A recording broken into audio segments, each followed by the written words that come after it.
Okay, I think we're good to go here. Well, I was also considering... Well, no, maybe we'll do that next time then. That's fine. So we'll see how far we get into this.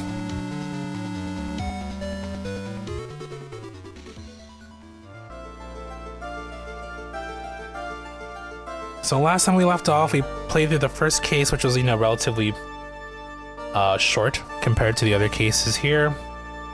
Case number 2, we are defending a guy who believes he is a master thief.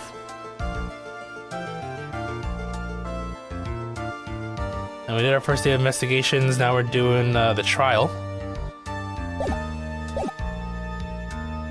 So let's just get started. Tomorrow, right? Yeah, I mean, I'm looking at an article. It's not on the official website, but they say 8 p.m. I feel like past games had the update a bit earlier, but who knows how it's gonna unroll, how it's gonna roll out. Either way, it should be tomorrow at some point. Yeah, okay. I mean, I'm reading multiple articles that say 8 p.m. Pacific. A bit later on the start, but that's still fine. We're gonna, you know, play through as much of it as we can.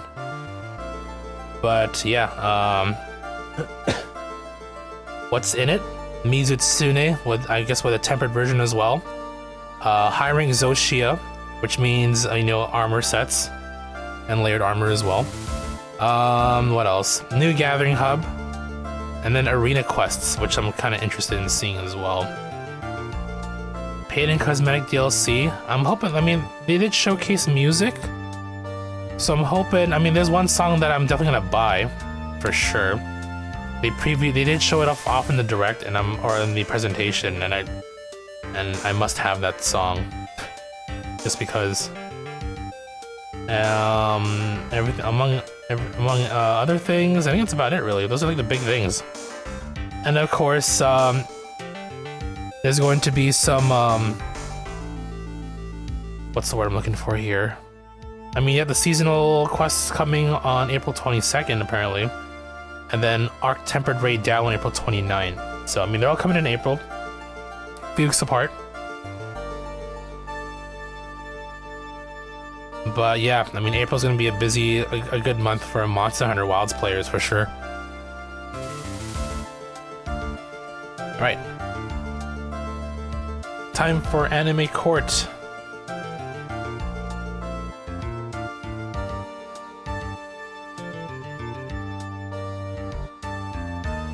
Court is now in session for the trial of Mr. Ron Delight. Defense is ready, Your Honor. And then here's the new prosecutor, or the main prosecutor for the third game, Mr. Godot, as he's referred to when we introduced him, or not introduced him, but when they mentioned his name. Yes, when we played yesterday. What about the prosecution? Are you prepared to? He has his own theme song too, I think. What a stupid question. What did you say? Fine. Let me ask you then, Your Honor. Are you ready? Are you ready to pass judgment? What? No, I'm not. I will pass judgment after I hear arguments from both sides. Well, if you're not ready yourself, you shouldn't expect others to be. That's a rule to live by. Who are you? I'm Godot, legendary prosecutor. I've never lost a backlog. June 5, 2025, Rip Lester's. Yeah, I know. It only gets bigger and bigger as the years pass by. Ah, he's the one that Detective Atme was talking about. Yes, reputation precedes you. What kind of cases have you dealt with so far? Ah, none. Oh, what did you say? I've never prosecuted a case before. Never? But you said you never lost before. Exactly. I never lost. I never won before either. Quite arrogant for a beginner, aren't you? Even the mightiest of redwoods begin their lives as mere saplings. Yes, but a mask in a court of law? Don't you know anything? No matter the man, we all wear masks. Either on our faces or over our hearts. So, Chris, your thoughts on Yakuza 0 Definitive Edition?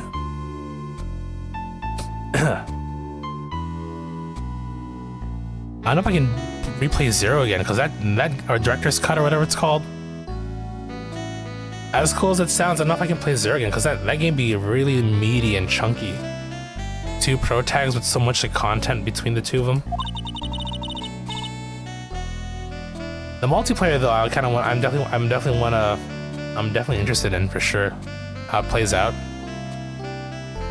Wait, 60? Really?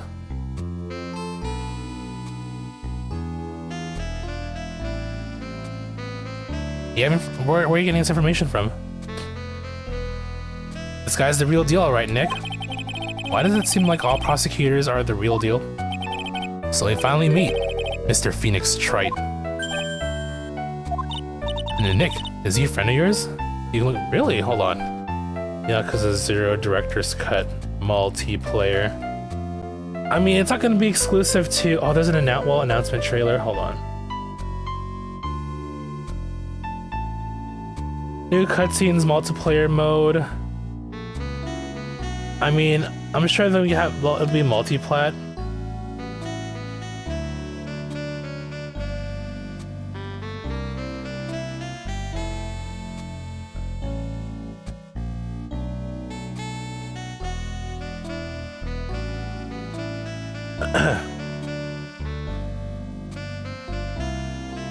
A brand new red light raid online multiplayer mode that lets players unlock 60 playable characters. Oh my god, that sounds sick actually. Oh no.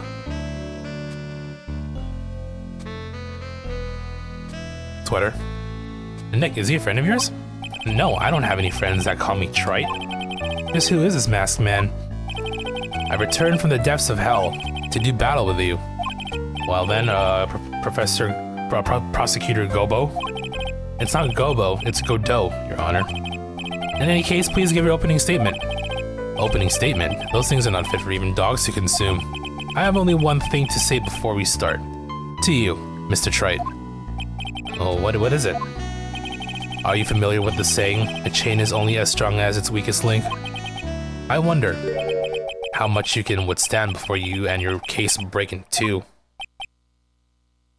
Got to see gameplay, that's true. Well, then let's hear from the first witness. My name is... No one has asked for your name, witness. Oh. The important thing is what you know, that's all. Start talking. We're listening. Yes, sir. Alright, witness, first let's hear about what you know about the thief that stole the urn. Yes, sir. Jumping right into it, it seems. No more introductions or anything. Master Mask is a master thief that first started his crime spree 6 months ago.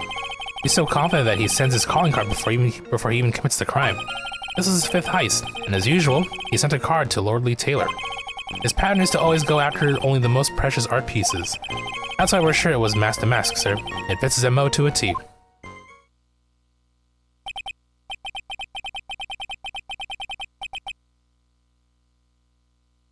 Oh.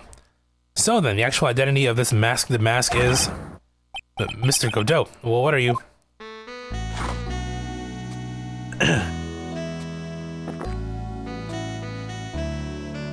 No, we're in the middle of a trial here, Mr. Godot.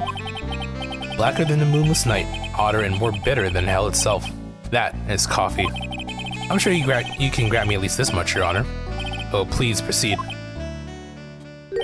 Very well, it's only coffee after all. What? You can't be letting him slide this early in the trial. Proceed with your cross-examination, Mr. Wright. Well, Nick, what are you going to do? As long as they haven't brought up Mr. Delight's identity, all we can do is show that it wasn't Master Mask who stole the urn.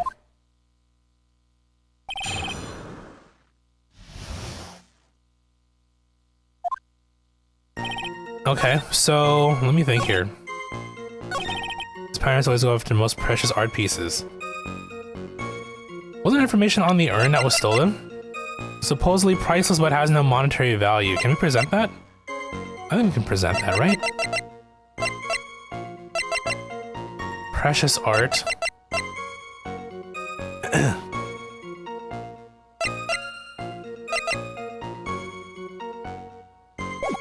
I mean, precious by precious they mean like expensive, right? Art pieces? Like what, for example? Well, his first target was the famous tear of Emanon. What's that? Some kind of especially salty teardrop? No, sir. It's a blue diamond. A single rare diamond. Next was the crown of Bongora. You know, the thing you put on your head? After that was the left hand of Hades, and then the portrait of Megina, sir. Detective had me retrieve the portrait of Megina and return it to the museum. You see the nail fashion set? Wait. No? On Insta?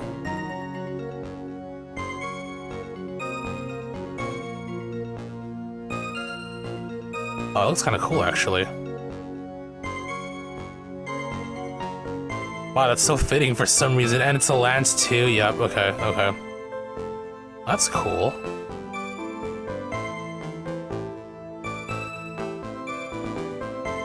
Speaking of Nell, that new Bleach fighting game came out. I'm kind of interested in that, too. Although I haven't seen much gameplay. But I know it spans from the beginning up until, I think the end of the Arunkar arc? Final fight with Aizen? It looks sick, yeah.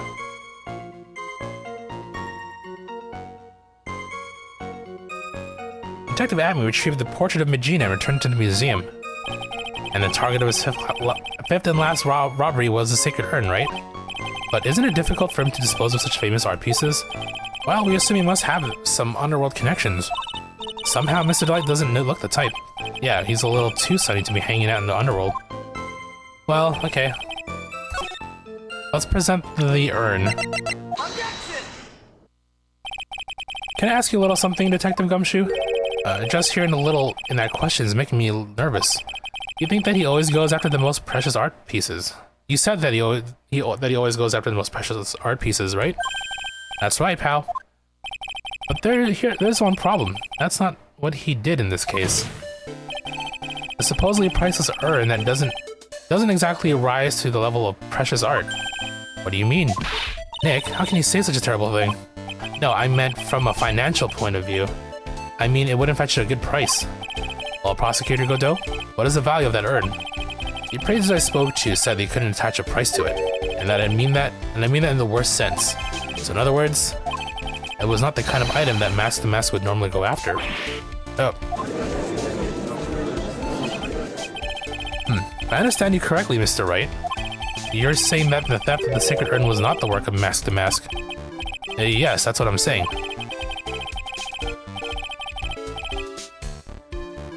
Actually, all I did was point out the contradiction. The argument made itself, but... Well, first of all, we need to get this issue cleared up. Was this last robbery of the work of Mask the Mask or not? What do you have to say about this, Mr. Godot? Gonna play some Wilds? Sounds good. Best of luck in your hunts there.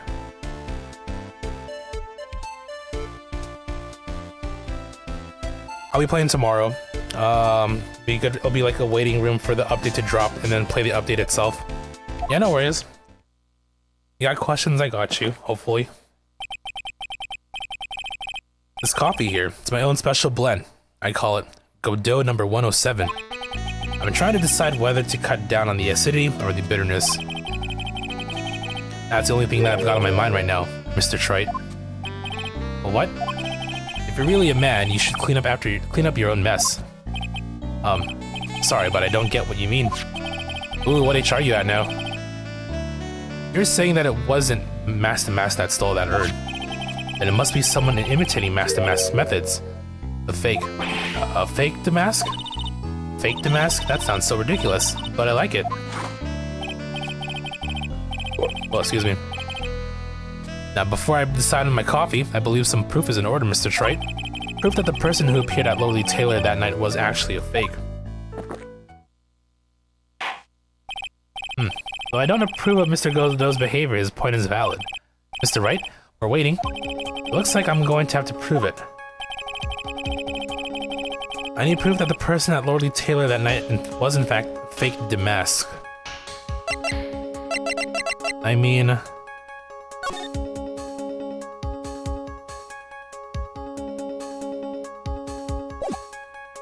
Do you have like a profile of, well, I mean... Oh, this picture has paint on him, if I'm not mistaken.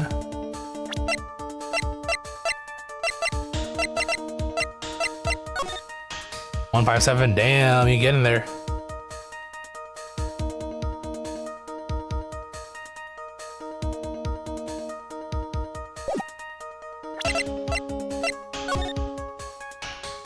Oh, he's missing a little like face emblem on his near his like neck.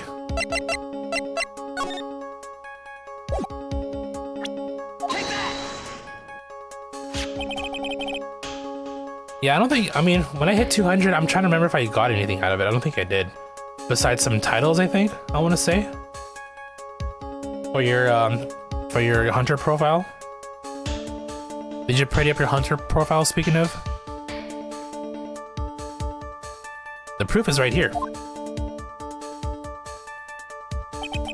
This looks like a photo taken by a security camera, but if you look closely, you'll notice something peculiar about it. Like a little more if you actually did the quests. So you didn't do all the side quests yet, right? Ah, well then, why don't you go ahead and show us what it is? Go on, use this pointer and show us just what about this picture is so peculiar. It's right here, of course. Just the cat ones. And Mask the Mask. I have here a piece of reference I would like the court to take a look at. Isn't that the publicity photo I bought this morning? The problem I have with the security camera photo is the brooch on the Mask's chest. No ability to do but just hunting monsters. I mean, that's fine. Do whatever you do you, right? I know certain side quests do unlock some additional features, so I mean, I think like more what do you call it? More gatherers, if I recall, for them so you can, like, they can gather more material and items for you. Because I have a total of 5 at this point, and I think that's the max right now. There's also, I mean, additional traders, so you can try and snipe certain items, or more options for you to trade, right? If you're looking for, like, additional armor sets, like the hidden armor sets, right? I think I have a total of 7 or 8 traders, I think, or there might be more. I don't know. I can't remember. But there's also, I feel like there's something else, but I can't seem to remember what else I unlocked from that whole thing. I mean, whether you want to do it or not, I will definitely say it's worth your time for sure.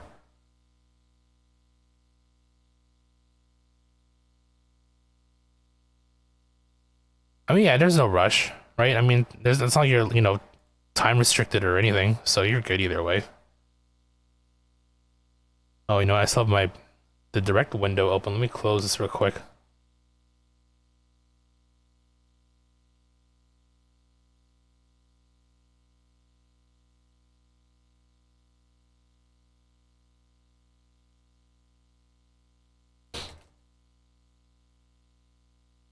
Yeah, so I know Nintendo itself has like a site for like pre-orders as well, where you can register.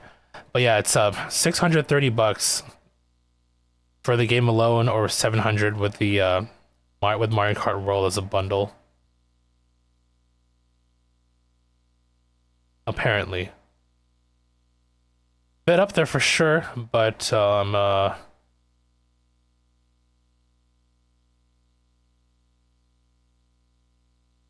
mean, I'm still probably gonna get it though. No, I definitely am, just for Mario Kart alone. And eventually, games will come out down the road, so it's not like I'll not be playing it, right? Anyway, back to the game. A breach here? Bailiff, get my steed. We need to retreat at once. A brooch, Your Honor. It's a sort of clasp for holding one's cape on. A clasp, eh? Ah, I see now. But the mask in the security camera photo. Ah, he has no brooch. That brooch is the same type as the emblem on the mask's calling card and serves as a symbol. But the thief that broke into Lorelei Taylor wasn't wearing a brooch. In other words, this Mask is a fake. I've been fooled again. Order. It's true. Undeniably true. Detective Gumshoe, how could you have overlooked this? I'm sorry, sir. I don't know how Hey now. If you're gonna have a pity party, invite me too. Mr. Godot, you deserve some blame in this too. How could you have overlooked such a large brooch? Ah, the brooch you're talking about. Do you mean this? That's the mask's brooch. Well, where did you find it? Well, I've always had a good nose for evidence. I got it at the crime scene. It was hidden in the shadow of a big female Buddha statue. Buddha statue? Must mean the Ami face statue. Why don't you tell me about that, sir? I always put evidence away in my pocket. After all, it's the safest place for crucial evidence. This guy's one cool customer. It's a little early to be shaken up, isn't it, little lady? That friend of yours left pretty little hickeys on there, too. Hickeys? Figuratively speaking, of course. I'm referring to Ron Delight's fingerprints. What? What? The defendant's fingerprints are on the brooch? Why do you wear gloves? Order in the court. Mr. Godot, let's see that brooch. I'm going to attach it to my metallic girlfriend here. Take good care of her. It appears to have been torn off some clothing. There's a little bit of cloth left on the back. Obviously, there must have been a struggle that night at the crime scene. Uh-oh. Phoenix, we have a problem.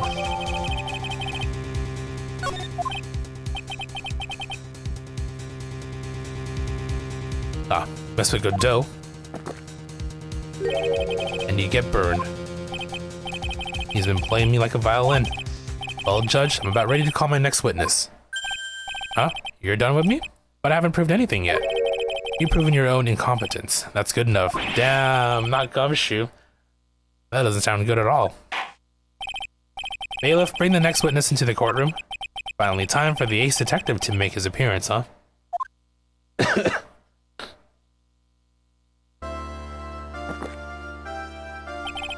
1 second is one drip of the coffee pot. Let's hurry it up. Shh, silence.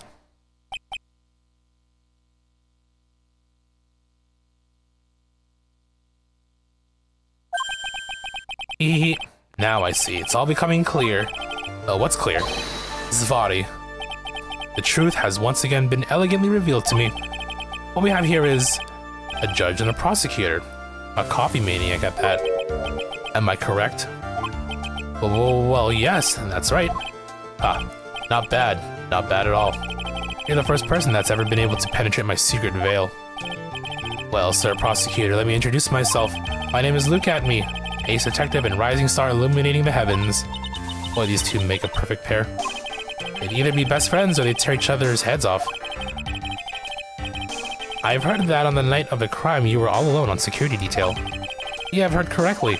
My specially made monocle is worth more than 100 Detective Gumshoes. If Detective Gumshoe was worth anything, that is. Man, I keep shitting on poor Dick. Why was this guy all by himself anyway? There must be some reason. I'm sure of it. Well then, tell us what this special monocle of yours witnessed.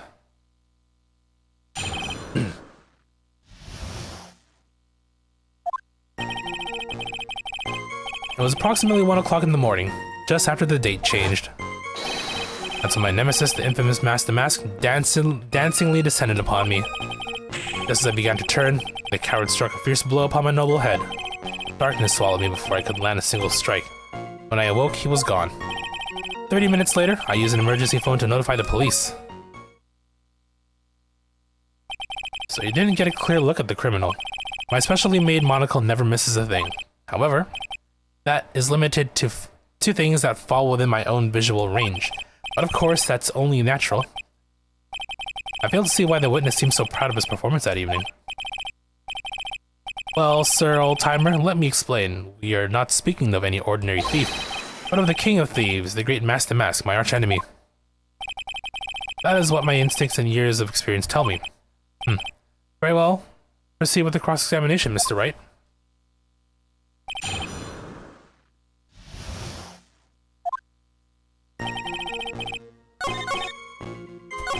You mentioned, yeah, before Catalana's strike, but I mean, The brooch is proof of a struggle, right? Because it was torn off, yeah. And nobody else is there, so... Mr. Atme, could you take a look at this with that special monocle of yours? Ah, this belongs to the criminal mastermind, my arch nemesis, Mask the Mask.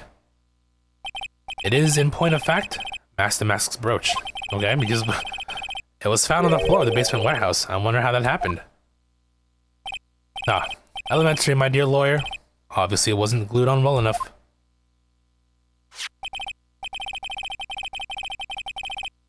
Not quite. It clearly shows signs of having been ripped off a piece of clothing. Ripped off? Aha. We can only deduce that the thief struggled with someone that night. That is the only thing I can think of. And there's only one person that was in a position to have a struggle with the thief. The only person that was on security detail that night. Security duty that night. You, Detective Atme. Ugh. Detective Atme, you must have fought with the thief last night. So why did you lie in your testimony to the court? Witness, giving false testimony is a serious crime. No. Oh, wait just a moment, sir old-timer. Don't talk to me like I'm living in a nursing home. I just remembered, Your Honor. I was just confused because I've been dealing with so many cases lately. The true measure of a man is in the amount of work he does. That's what I always say. Nick, you can only handle one case at a time. Isn't that right? Wow. You talk too much. Witness, so are you now saying that you and the thief fought? Hold on. That's quite enough, Your Honor. Excuse me? Save the big questions for the testimony. That's one of my rules. Indeed, I understand. Look at me. I agree completely.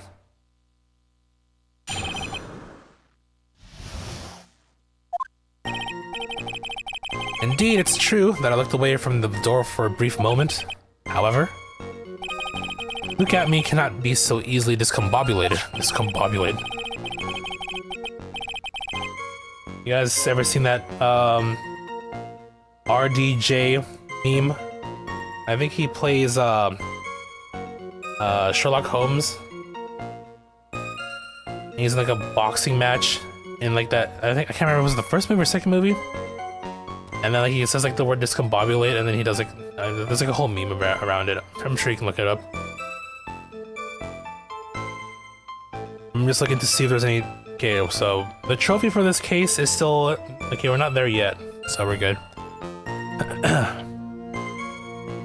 Unfortunately, the thief grabbed the weapon from the side and rendered me senseless.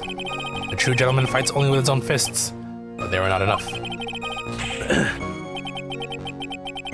His first blow struck true. Bam. That's all she wrote. So in the end, you did catch a glimpse of Mask the Mask. Correct. It was during his third crime, that he struck me from behind. It seems that my memory has become a tad jumbled, so to speak. Well, that's certainly understandable.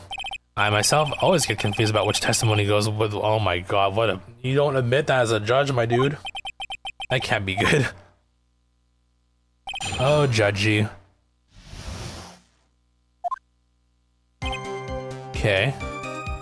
Looked away from the door for a brief moment, sure. Right, sure. Unfortunately, the thief grabbed a weapon from the side and rendered me senseless. Or not enough. That's all she wrote. I'm sure we can get a bit more details out of this statement, maybe? Can you tell us a little more about what happened? My opponent was both powerful and vicious. You might say he was power-ricious. Power-ricious. I assumed the at-me fighting stance, but a sudden flash of light blinded me. That, of course, was checkmate. My opponent had bested me. What do I do now? Should I ask more about this? I mean, at-me fighting style, you were blinded. What is at-me fighting style? I'm sorry, but that's a trade secret. I really can't say anymore. But I suppose I can tell you if I absolutely must. The main thing is to put your back to the wall. That way no one can get behind you. That's it? That's the at-me fighting style? Well, Mr. Wright, what about that testimony?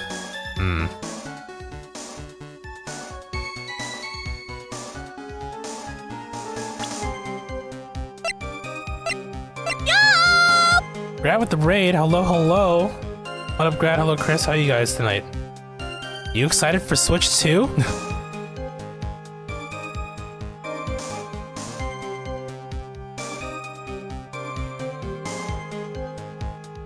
Oh yeah, Pikmin 2. How was that today? So excited. I'm really excited for, Mario Kart. I want to try and get a day one. Hopefully. I mean, for Mario Kart alone, I think it's a big deal for me personally. Other things I was definitely excited for as well. So, yeah, looking forward to it. End of the day. Hope your stream was good. Did you beat Pikmin 2 or are you still like working through it?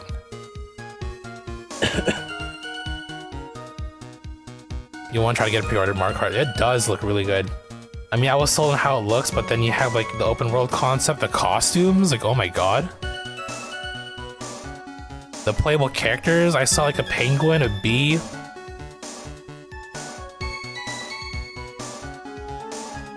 Like the moo cow from Moo Moo Farm or whatever. You think next stream will be main story completion? You may go for 100%. Ooh, I like those words. You do this, 100 fellow 100% are proud. Playable dolphin and fish. Oh wow, okay, there's more. I didn't see those. Working from home tomorrow? I am working from home tomorrow, yeah. So while I'm working, I'll most likely be watching the Treehouse presentations that I read about. So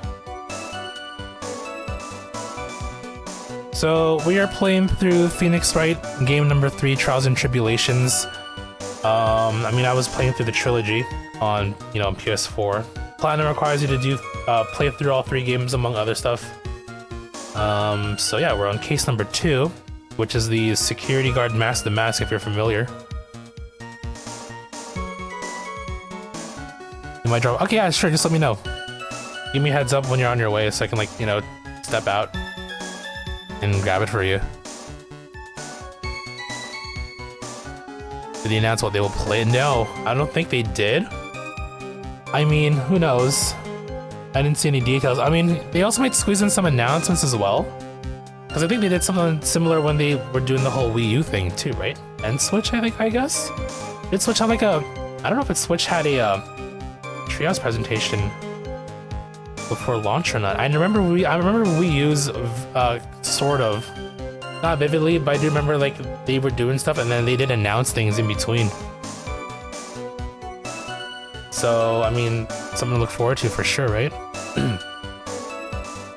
I guess for me personally, it would be, oh yeah, Mario Kart for sure.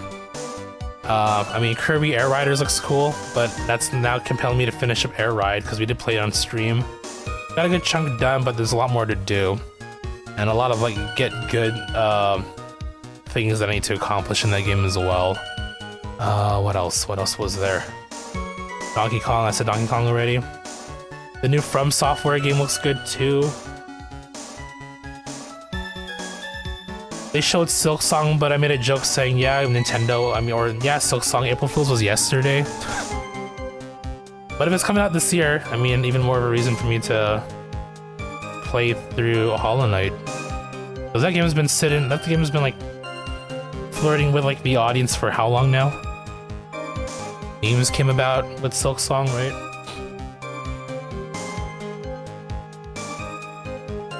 Kind of a bummer that the little tech demo for the Switch 2 is you would think that would have been free software that goes with the game, but it's not. That's not the case, unfortunately.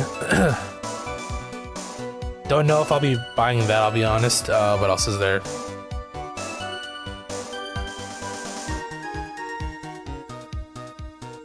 What else is there? I do understand. The Switch 2 editions of games, having to be a paid upgrade. But, at that point, it boils down to if it's worth, justifying buying it. If the features are enough to justify the price to upgrade them, right? Aside from, cosmetics and performance and, graphics and whatnot, I'm more so looking for the gameplay features. So depending on how, for example, to me it feels unlikely that I'll be getting Breath of the Wild or Tears of the Kingdom. Very unlikely since we already played in 100% of those games already. But definitely that's the version to go for if you haven't played it or owned the games yet, right?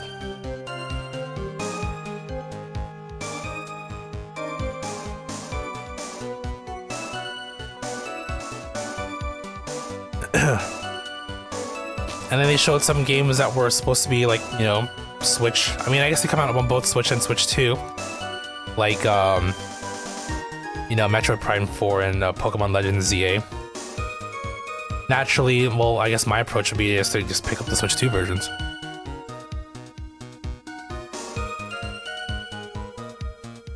Oh, really? Okay, I'll look into that further. I mean, if it's a free upgrade included with your Nintendo, you know, Nintendo Switch Online subscription, I mean, totally fine. Tears and Breath of the Wild only? Okay. Good to know, good to know. I'll look into that further too then. Other upgrades is a fee, yeah. I mean, nothing announced today in terms of Switch 2 upgrades mention anything free, right? So maybe later games down the road, or I guess it depends on the developer too, right? I would imagine there might be like Switch 2 versions of like third-party games, possibly.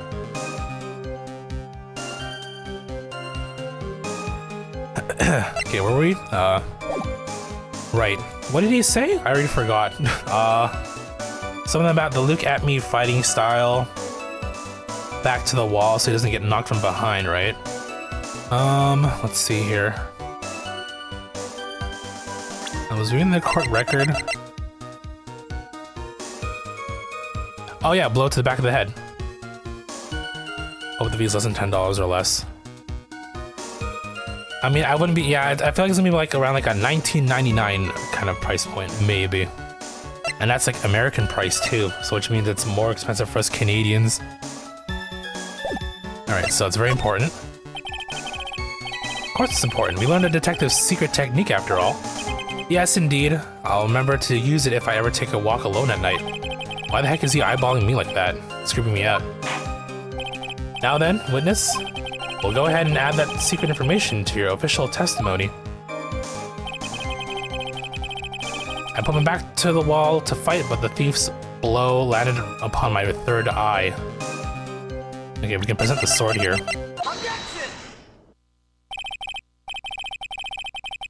Detective Atme, your testimony is crumbling like a house of cards. What fun is this, Sir Lawyer? It is truly a pleasure to cross swords with you. And now, once again, you have thrown down the gauntlet on my armored feet. I believe this is what you said yesterday. No, the coward must have wormed his way in through somewhere besides the door. Then my arch-nemesis struck me on the head from behind with this gruesome item here. From behind, huh? But just now you testified that he struck you on the forehead. I hardly think you could forget where you were hit on the head. Ugh, it seems I made another mistake. Detective Atme, that's not the only strange part of your testimony. Oh, what do you mean by that?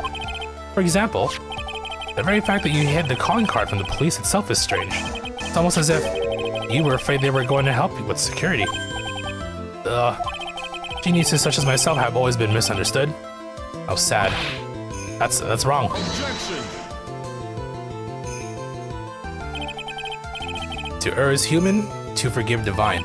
Humans aren't machines, they have souls, feelings. They live, they die, they love, they hate. And yes, they even make mistakes. Hey, hold on. It's not as pretty as that. Really? What's it like then? Always chase the riddle down to the end. That's one of my rules.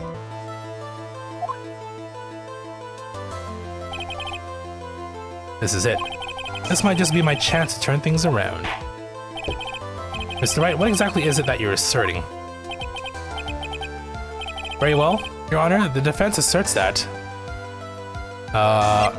you are the thief. The answer is simple. It's all clear to me now. Detective Luke Atme's true identity is actually Mask the Mask. Yo. Order in the court. Mr. Wright, what is the meaning of this? There are too many unnatural parts to Mr. Atme's story. He says he was hiding at the crime scenes, which is why no one ever saw him there. And then in his last case, he manages to outperform Detective Gumshoe and the entire police force to miraculously retrieve the stolen treasure. That's because I analyzed the crime scene data and made an exquisitely elegant deduction. I picked up clues that the police overlooked in order to arrive at a... Oh, please. The explanation is far simpler than that, Detective Atme. The truth is that you are in fact Mask the Mask. Gurk.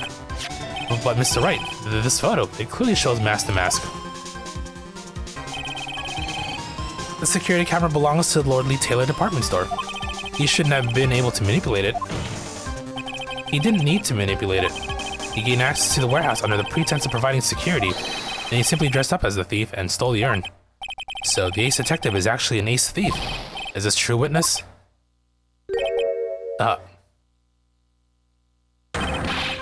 Oh, you losing it. The Mask's MO is pure genius, and so am I. Look at me, ace detective. You're very clever to have come to such a conclusion. I'm impressed, sir lawyer. What? Witness, you're admitting it? Nick, now's your chance. It's time to put the last nail in this guy's coffin. Detective Atme, when you assume the thief's identity... Oh. You just threw coffee at him. Godot Blend 102, my personal favorite. Mr. Godot, the ace detective is actually an ace thief. I smell a best-selling novel. There's only one problem. It simply isn't true. I do love Godot's theme, yeah. But Mr. Godot, Mr. Wright has made some very strong points, and I'll admit my opponent has woven a compelling narrative out of whole cloth. But it is, in fact, nothing more than a patchwork quilt.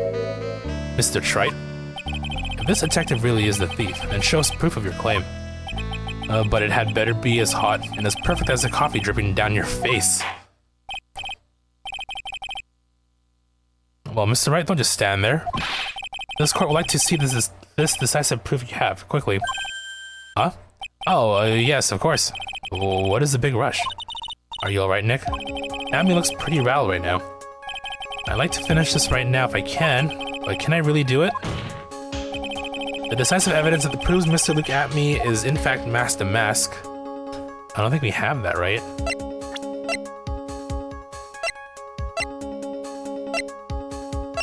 It's been forever since I played. Which is a good thing, because it's kind of like, you know, playing the game all over again, even though I know how, I mean, again, I know general story beats, but aside from that, how things unfold and get revealed, it'll be like a flash of inspiration as we proceed through the game here. Okay, I don't think we have anything yet, though. Proof? Of course I've got nothing. Ah, just what I thought. Man has to hold his head up high no matter how bad things get, after all. I see. I thought perhaps you had some evidence to back up your assertion. This is no good. I gotta stay on the attack. I'll never get another chance to prove that this guy is the thief. Don't give up, Nick. Think harder and try again. It's no good. I'm just not ready yet. But are you going to just give up and let us lose this? I feel like some cases you follow the logic, in others you present evidence, every single piece of evidence in desperation. So what happens when you run out of life or energy? You just do you save before spamming? I can't think of a counterattack at all. It seems a cloud of suspicion surrounding this witness has lifted. Mr. Godot, do you have anything further to add then? Oh. Who's calling out? Who? Oh. Who are you? That doesn't really matter right now, does it? Miss Delight, what are you doing here? Shouldn't it be Mrs. Delight? They're married, right? Nicky boy, the thing you have been looking for. I think I found it. You mean that bag? No, not the bag. What's in the bag? Well? That's secret urn. Nick, it's the urn. She's the thief. Get her. Order. You, madam. That urn. Or where did you find it? You'll never believe it. It was in the office of Mr. Fancy Pants Ace Detective Luke at me. Oh, Desi, you're the best. As Pink splotches, that is indeed the urn. Well, how do you explain that one, Mr. Atme? Even you are going to have a hard time weaseling out of this one. Ah, pathetic. Mr. Godot, do you have something you wish to say? Yes, Your Honor. It simply amazes me how quickly times change. In the old days, a man was to be taken at his word. It's truly sad. You're still denying that Mr. Atme was involved? Before casting aspirations of Detective Atme, consider the young lady here. Your name is Desiree. Desiree Delight. Is that correct? Yes, what about it? Ah, how charming. The lengths that a woman is willing to go to save her husband is truly inspiring. Well, what are you insinuating? As the wife of the criminal, you could have discovered that stolen urn anywhere. Including the office of the good detective here. That's true. So you found the urn. What does that prove? It certainly doesn't prove where the urn was before you found it. What? I just brought it here from the detective's office. Should have called police. Please, madam. This town is already filled to the brim with lies. Any more could only compound the tragedy we have been witness to. You're wrong. I would never do such a thing. Miss Delight. Please, Nicky boy. You got to help me talk some sense into these people. There must be some way. I got to prove that urn was actually in the Atme Detective Agency.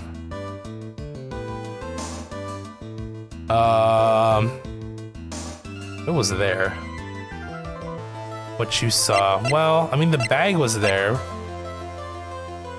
I guess fingerprints make the most sense, right?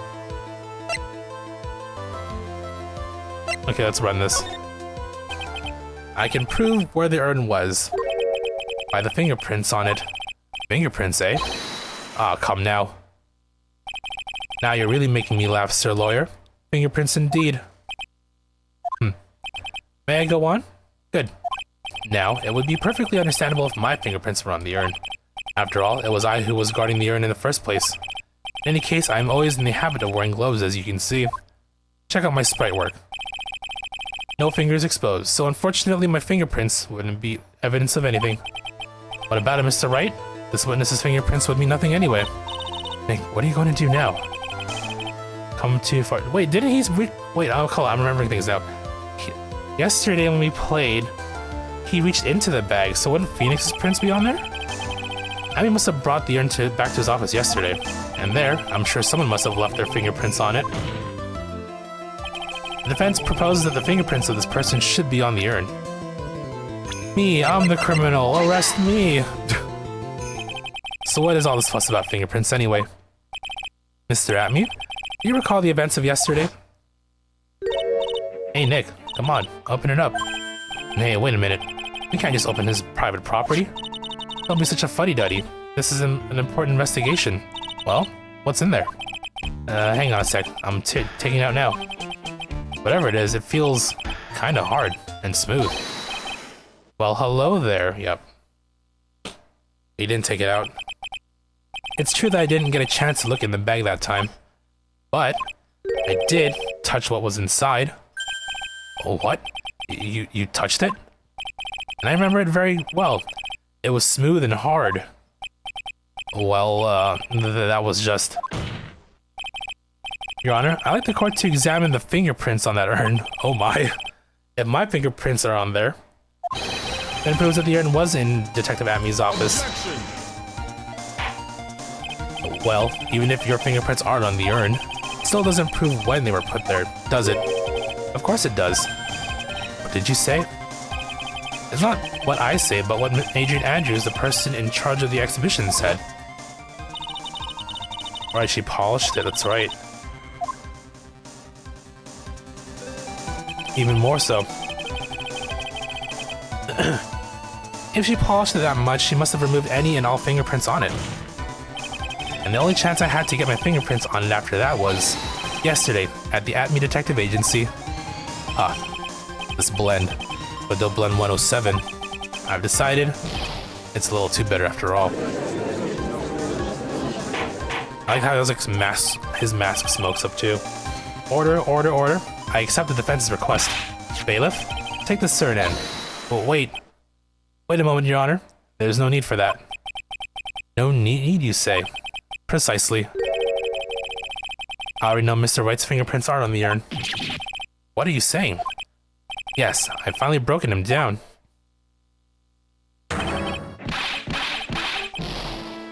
Hee-ha-ooh-hee-hee. Take a good look, everyone. Unable to find a rival worthy of my genius, I was forced to create one by myself. Here I am, the tragic clown. This guy's nuttier than a fruitcake. You see, it was me all along. I am the one and only Mask the Mask. Hope you all enjoyed my little performance.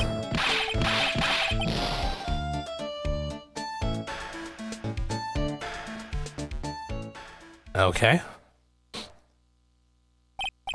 Well, Mr. Godot, what's Mr. Atmy's condition? He's still in the lobby, laughing insanely, Your Honor. I wish I could enjoy the joke as much as he seems to be. Well, looks like the matter has been settled. I came perilously close to besmirching the record of an innocent young man. Besmirching him with the title of thief. Nick, you were right after all. Yeah, I guess Mr. Delight wasn't really the thief. The court finds the defendant, Mr. Ron Delight.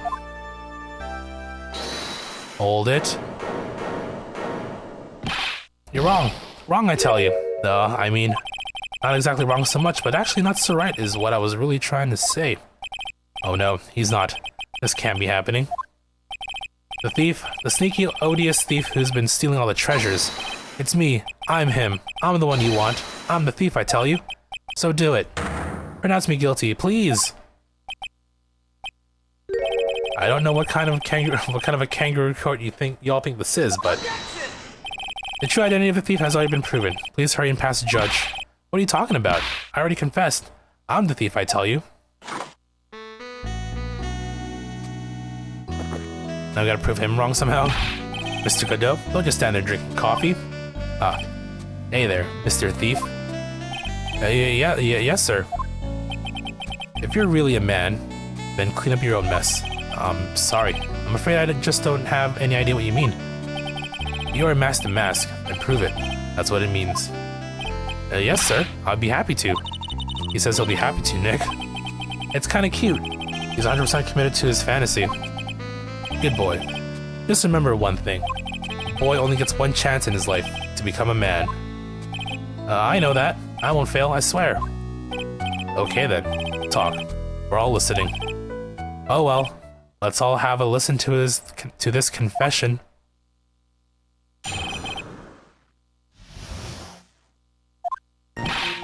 The truth is, I've been Mask the Mask all along. I mean, you can't prove that I'm actually not Mask the Mask, can you? I don't have an alibi for the night of the urn was stolen, after all. I donned my costume that night and dancingly descended upon the scene of the crime. Look, you can see me right there in the photo. That's me. As for my brooch, I snagged it on the door handle and it got torn off, that's all. Wow, he basically explained everything. I don't like the direction this trial has taken, but this is how every trial goes. At least with me, anyway. Anime court. You're doing great. Stop it, Mr. Godot, you're embarrassing me. Like I said, you're only going to get one chance to testify, alright? But if you make it through this with flying colors, I'll keep my promise too. I'll make sure you stay locked up in prison as the one and only true Mask the Mask. Thanks so much, Mr. Godot. I'll do my best. Alright, Mr. Wright. I'm afraid it's time for the cross-examination. Alright, here we go.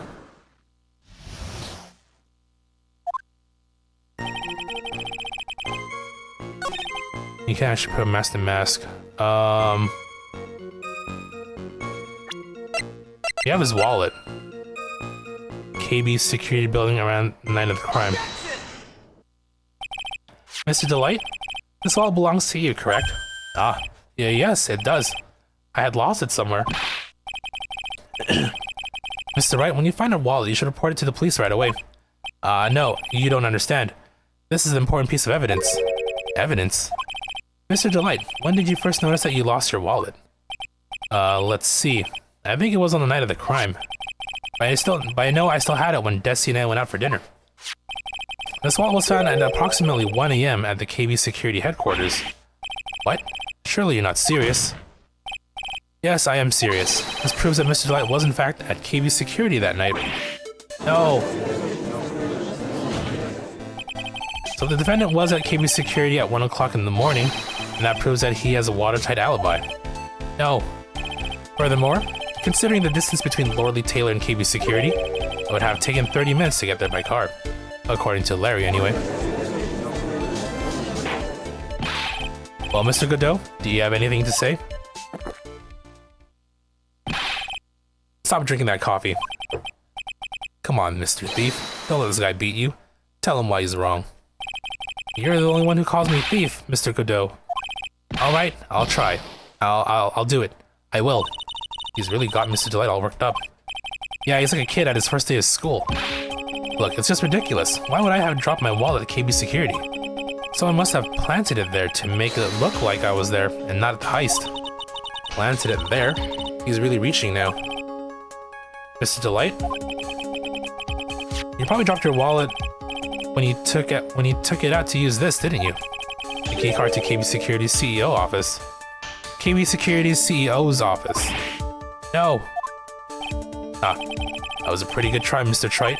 Unfortunately, you've overlooked one small thing. Oh, what? Motive, of course. Why would this thief go to KB Security in the middle of the night anyway? Well, Mr. Wright, looks like you need some more evidence after all. Ugh, this stupid kid. Now then, let's see your evidence. The evidence that shows why Mr. Delight went to KB Security at 1 AM that night. Oh, the blackmail letter. I do remember that. KB Security 1 AM, bring 50K, yeah. You know, I'll take that red diamond you received the other day instead. What was that second part? Okay, well, let's see here. Mr. Delight, I believe you've seen this before, correct? That's... What is it? A blackmail letter. That's what it looks like from the contents. Blackmail? Yes, basically it says, bring $50,000. That certainly sounds like blackmail, alright. At the time of the theft, Mr. Delight was dealing with the blackmailer himself in KB Security's CEO office, a full half an hour away from the scene of the crime. Ugh. Ugh. Man, imagine drinking coffee that fast. Hot, steamy coffee. Order, order, order. So when the theft of the urn occurred, the defendant was at KB Security. Looks like a perfect case for the defense. Objection! You may see it as a perfect case, Judge, but to me... Well, let's just say that my Godot Blend 107 impresses me a lot more. What are you trying to say? You said that the thief was being blackmailed by the CEO of a security company, but did you actually investigate the CEO at all? Huh? Well, no, I guess not. Accusing a man of blackmail with no proof? I'm not sure what I think of that. And I'm not sure what I think of that, at least I know what I think of you. Ooh, got him. Good point. I'm not sure what I think of it myself. You claim that the defendant entered the CEO's office, but you will need at least one witness to corroborate your claim, Mr. Wright. Nick, I think we're going to have to track down the CEO guy. No, we don't have to track down the CEO at all. What do you mean by that, Mr. Trite? There is someone else who can testify. Larry? This is the person who can testify that the key card was used at 1 AM that night. I mean, he was record when used. It has to be Larry, right? Bring in the butts. Picked up Ron. Yeah, there you go. Whoa. Who was this useless looking young man? No. You don't remember him, Your Honor? Not exactly. But just looking at his picture makes the bile start to rise in my throat. Looks like he doesn't remember the case from 2 years ago. He probably blocked out that memory on purpose. Forgot how many cases Larry keeps getting involved in. Yeah, true. I mean, he was completely omitted for the entirety of game number 2.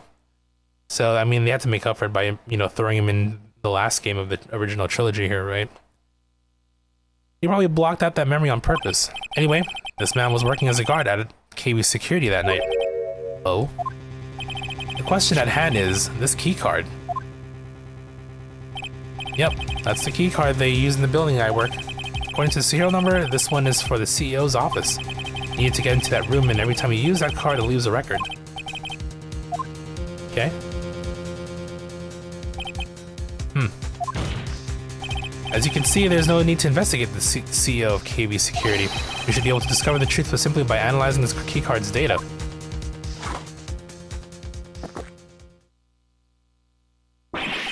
There it is. There's a spit take.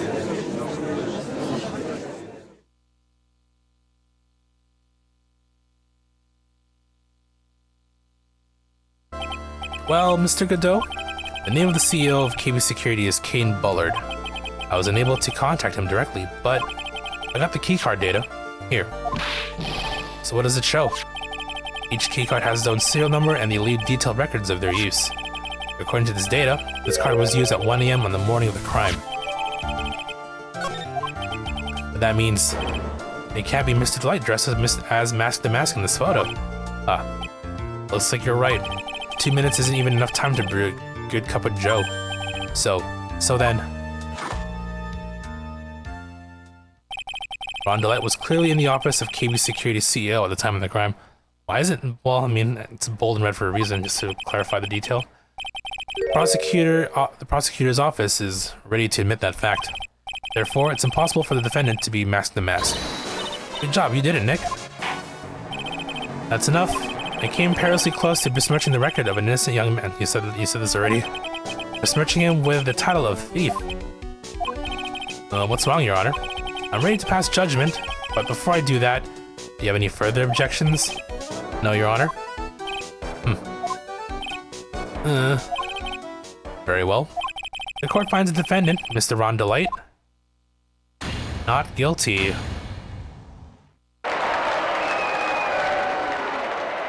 Well, that was a nice, quick case, wasn't it? Court is now adjourned.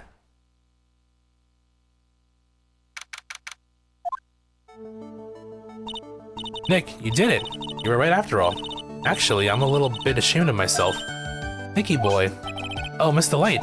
I knew you could do it. I believed in you all along, Nicky boy. I don't know how I can ever repay you. Aw, shucks. Thanks, Miss Delight. I just know I'm blushing. Congratulations, Mr. Nick. Oh, pearls. I got a bad feeling about this. Oh, who is this woman? Oh, she's nobody. She's just, You're blushing. How dare you do this in front of Mystic Maya? You should be ashamed of yourself. Ouch, she slapped me. Pearly? This woman is Miss Desiree Delight. She's our client's wife. Mr. Nick. Yes? You're even worse than I thought. Wow. Going behind the back of your own client. And no, you got it all wrong. Ow.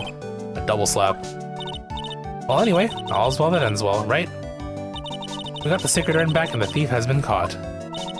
You're so right, and it's all thanks to Nicky boy here. But actually it was you, Miss Delight, that brought us our urn back. Thank you from the bottom of my heart.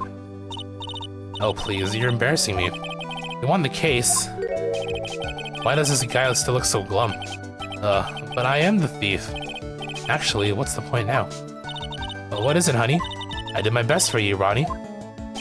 I know that, and I appreciate it, Desi. But the thing is... Come on, give the kid some time. He's just got a little touch of the blues. You know about feeling blue, right, amigo? Mr. Godot, what are you doing here? Oh, come on. I just came here to say thanks to my newest buddy. You, Mr. Trite. Maybe you should learn my name before you call me buddy. Well, playtime is over. Huh? Early this morning, the body of Kane Bullard was discovered.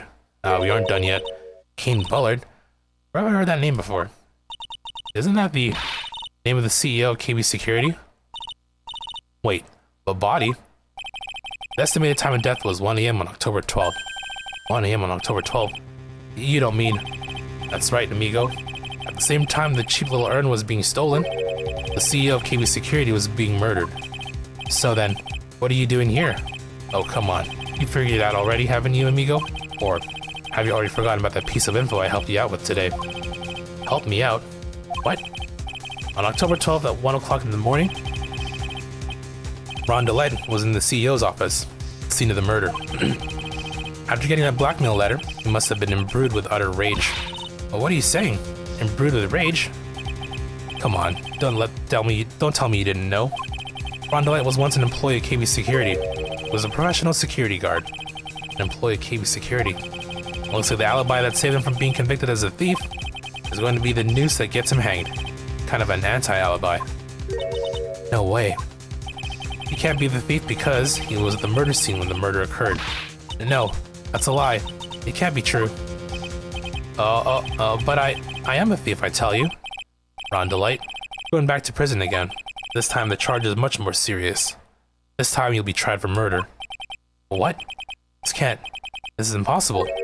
I'm looking forward to another exciting showdown, Mr. Wright. Well, can we just like sit and just let the song marinate our ears for a bit?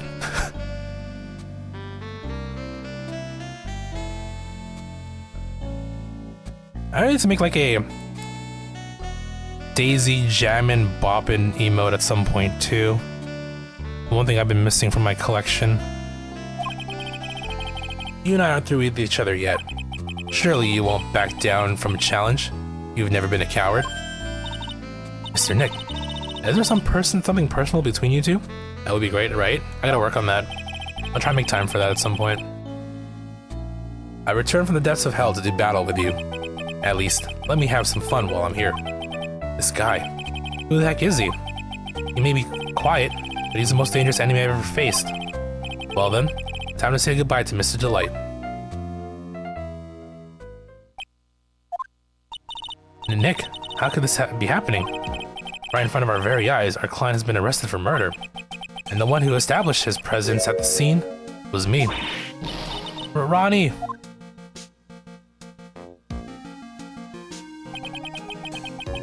Arrested for murder on the very same day he's declared innocent of larceny. What the heck's going to happen next? Yeah, we weren't done yet. Yeah, the cases definitely feel more stronger in this game. I'm trying to remember how case 3 went, but I do like this twist that they added to this case here.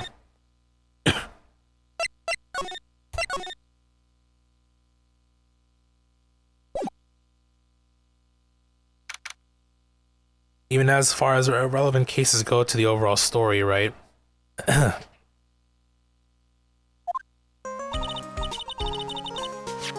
You know, I'm glad we found the urn and all, but poor Mr. Delight got arrested again.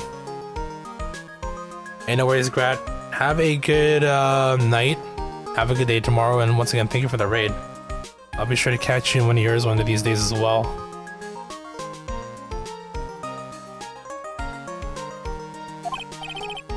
Well, supposedly Mr. Delight was in the CEO's office when the murder occurred. No way, Jose. I don't buy it. But the one who proved that Mr. Delight was there was Mr. Nick himself. At least from what I can understand. Looks like you did too good of a job this time, Nick. Well, how about we get started looking into the KB security murder? I think I'm going to head back to Kuririn Village for a little while, if that's alright. Sure, but why? I'm going to bring the sacred urn back and have some people take a look at it. Oh, I just realized it's been fixed now. It's not I am anymore. Oh, that's a good idea. I think I'll go with. No, Mystic Maya, you should stay here. I want you two to spend some special quality time together, full of love and happiness. Rose is so caught in her fantasy, she forgot that there's murder to solve. Now remember, no fighting, okay?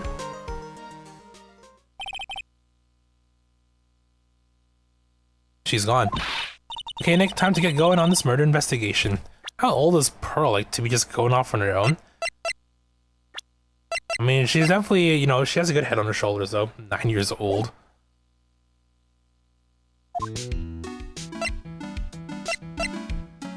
Okay,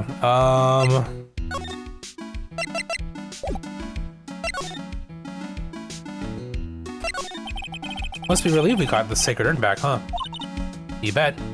But there's something a little different about it, yeah. I thought so, too. Don't, me. It's pretty obvious, isn't it? I mean, take a look at this. It clearly says I am on the urn in the poster. But the urn we got back says Ami, like it always used to. Oh yeah, you're right. Plus the vase has pink splotches on it now. It clearly broke. I'm sure they weren't there before. Maya doesn't know, but 1 year ago, when the urn was broken, the repairer accidentally turned Mystic Ami's name into I am. And that repairer was one mechanically unskilled little Pearls. But still, I don't remember ever seeing the pink splotches on it. Is it possible that the urn is a fake? Excuse me. I'm sure Pearls will find out about that once she gets back to Korean Village. Just like break it again and reassemble it to IM.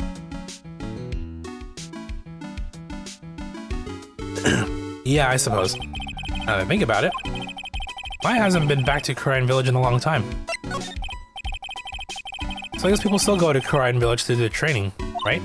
Yep. If you want to become a spirit medium, you need to undergo severe training. So why haven't you been training lately, Maya?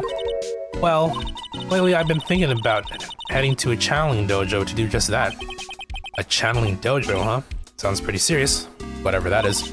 If you're going to train, you have to be serious, otherwise real tragedies can happen. Is that what happened last year still? Is what happened last year still bothering you? Yeah, I mean, it wasn't even your fault. You got knocked out. That murder in her village, it happened because the power of channeling was misused. When the medium uses the Korean technique, she temporarily loses her own will. So when an especially strong spirit is summoned, the spirit medium can get taken over and even forced to commit terrible crimes. What's worse, in those cases, the spirit medium has no memory of what happened. Bang. Oh, we know what happened. It wasn't real. That murder, it wasn't your fault, Maya. You know that, don't you? I suppose not, but I guess I'm still a bit shaken up, that's all. Sounds like being the master of Korean is going to be a heavy responsibility. Actually. So, what do we do now? As an obvious, we should go out there and investigate the murder. Well, first we need to find out exactly where KB Security is located. Hey, why don't we ask Mr. Light? You should know. Besides, I want to ask her some stuff about motorcycles. Motorcycles? You're not thinking of getting one, are you? I'm not the same little Maya who used to be happy with her dinky little bike, Nicky boy. Speaking of asking around, I got a few questions of my own for Mr. Delight. Okay, well, let's make sure to go to the detention center, too.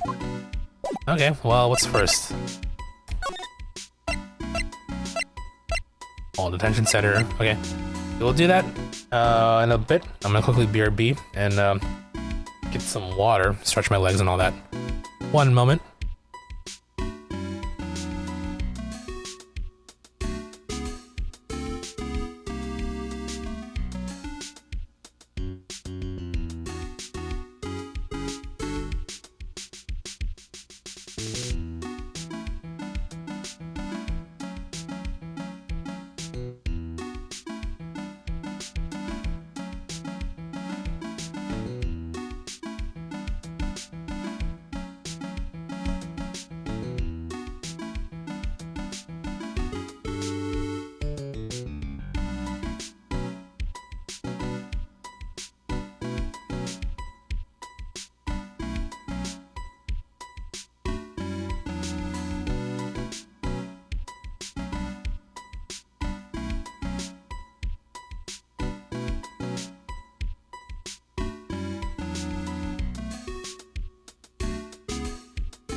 Okay, we're back. Let's continue. So I guess we'll go to the detention center first, I guess, right? I already told you it's not me. A sad, pitiful whine that tapers into silence. Sounds like they are interrogating Mr. Delight right now. And we don't have enough time as it is. Yeah, well, I guess the police are going crazy just like we are. Yesterday they thought he was just a thief, but now they got a murder case on their hands. I guess you're right. That guard over there looks a bit on edge, too. Come on, we'll just have to come back later. Okay, let's check out some other place, Nick.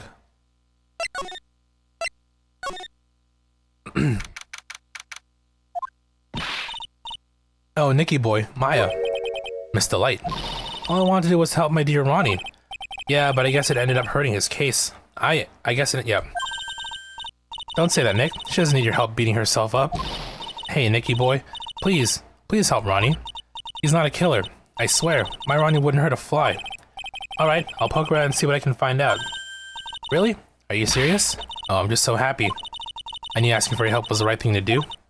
I don't know what I can do to help anymore. I had no idea Miss Delight has such a vulnerable side. Listen carefully, Nicky boy. My Ronnie would never, ever kill anyone. It's just not in him. I don't think he would either, Nick. Sorry, just adjusting my, just checking audio and stuff. Yeah, but you have to admit he's got a bit of a temper to him. It's not hard to imagine him snapping and screaming, "Please die!" He would never say that. Anyway, Miss Delight, he might not be a killer, but he's still going around saying that he's a thief. I already told you that's just a fantasy for him. Miss Delight, I hate to say it, but you're the one living in a fantasy world. Oh, what? How dare you say that to me, Nicky boy? I know everything about my Ronnie. We don't have any secrets between us. Ronnie isn't the thieving type. He's so honest that he wouldn't even sneak a nap. He's so honest that he wouldn't even steal a glance. A thief. Huh. The very idea. I guess I just don't get it. Huh? Yeah, what? I just can't understand how they can be so different, and yet be such a happy couple. Yeah, they sure are different. Come on now, Nicky boy. It's not that mysterious, is it? It was love at first sight. For me, anyway. What? For you? I hate these kinds of people more than anything. You mean ace detectives? No, I'm fine with ace detectives. Oh, so then you must mean thieves. No, they're alright too. I just hate thieves that pretend to be ace detectives. There's nothing I hate more than cowardly men. By the way, why did you go to Detective Atmy's office anyway? Well, as the trial went on, I started to get more and more anxious. I wanted to try and find more about the real criminal. The real criminal? Yes, obviously, the real Master is not my Ronnie, right? Yeah. And Detective Atmy knew more about Master than anyone else. He mentioned him on the Great People Around Town segment on TV. So then you went there to ask him some questions. That's right. I'll do whatever it takes to save my man. The secretary said the ace detective isn't in right now, but I forced my way past her and into his hideout. I wouldn't exactly call that office of his a hideout. A bag was sitting right there on top of the table. Oh yeah, we saw that bag there yesterday too. There's nothing lower than someone who would try to pin a crime on someone else. Miss Delight, do you know about KB security? Don't be silly, of course I do. That's where my Ronnie works. So she thinks he still works there, huh? And yet, according to what we heard today... Come on, alright. Was once an employee, yeah. He was. Ron quit. He doesn't work there anymore. Question is why? Guess we'll find out. Looks like Miss Delight doesn't know. KB security is only about 20 minutes away. By motorcycle, that is. Larry told me it takes 30 minutes by car. What the heck? Well, I have to admit, I tend to fly pretty fast on my bike. To make it to KB security that fast, are you sure you aren't literally flying? Why don't I give you a ride sometime? Or better yet, how about now? No, I'll pass. Thanks. Why don't you just tell us where it is and we'll go there ourselves? What a scaredy cat you are, Nick. Miss Light told us the location of KB security. Okay, let's head over there right away, Nick. So was it really love at first sight when you first met Mr. Delight? Well, maybe not at first sight, but Ronnie saved my life. Saved your life? I was at work one day when two robbers suddenly rushed in. Well, I'm not the kind to just curl into a little ball in a corner, so I fought back. Robbers? Yes, they took me hostage. I was so frightened. They were both carrying these huge knives and I broke down into tears. Yeah, I would too, if I were in that situation. Oh, I think I get it. Did Mr. Delight come running to save you? Yes, exactly. I remember he looked so handsome in that uniform, in that guard uniform of his. He went right up to those two knife-wielding robbers and screamed in their faces. Please stop it, he screamed. I could see the robbers' faces turn pale. That high-pitched shriek of his does have a surprisingly strong effect on people.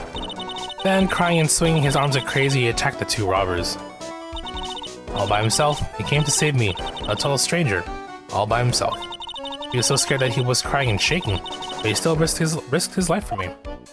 Wow, that's a great story. Yes, he may not look it, but in a tough situation, there's no one better. That's why I fell in love with him like I did. That's so romantic. I'd fall in love too, I guess. Nick, I hope you'll do the same for me if I ever get taken hostage. But Maya, that possibility always seems to loom in the not-so-distant future. Or in the past. Didn't that just happen literally? Game 2? Okay, I guess we'll go to the CEO's office.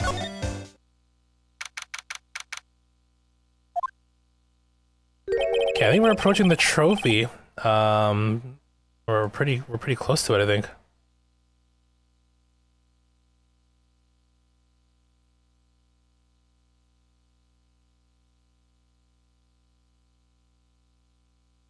Okay, I do have the notes here for this one trophy. So I guess this is all where it all went down, huh? The walls in here look thick, just like you'd expect in a CEO's office. What has that got to do with anything? Hey, it's you guys. Oh, it's Detective Gumshoe. Today was a real train wreck for you guys, huh? Sure was, pal. That prosecutor made it real fools out of us. Yeah, I feel for you. Wow, that's not like you at all. I thought you'd be more like, oh, that was great. You guys got what you deserved, pal. Ho ho ho. Or something to that effect. Do I really sound like that to you, pal? If the gumshoe fits.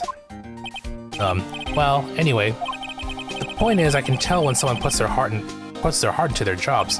I can sympathize when things don't go your way. Sometimes I feel like wrong is the only way things go for us detectives.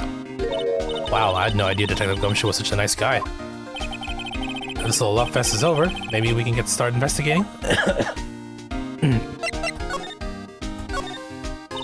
Detective Gumshoe, can you tell us what you know about the murder? Okay. But the thing is, I'm really not supposed to. Hey, come on. What about how we put our hearts into our work? Things are really working against us right now, and we need help. Okay, I'll tell you. Just don't start crying on me, okay, pal? Okay, I won't cry on you, pal. The victim's name is Kane Bullard. He was the CEO of KB Security, and a pretty big fella in his own right. His corpse was discovered at 9 this morning. His estimated time of death was 1 in the morning on October 12th. The cause of death was blunt force trauma to the head. Probably an object in this room. It happened at exactly the same time that the mask was sealing the urn, huh?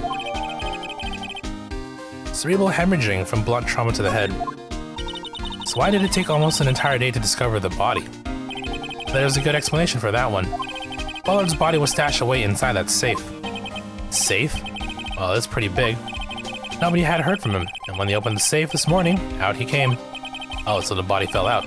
That white string must be the shape from when he fell out. I think we still need some more information about Mr. Bullard. Maybe you could start by getting the man's name right. I was gonna say, isn't it Bullard?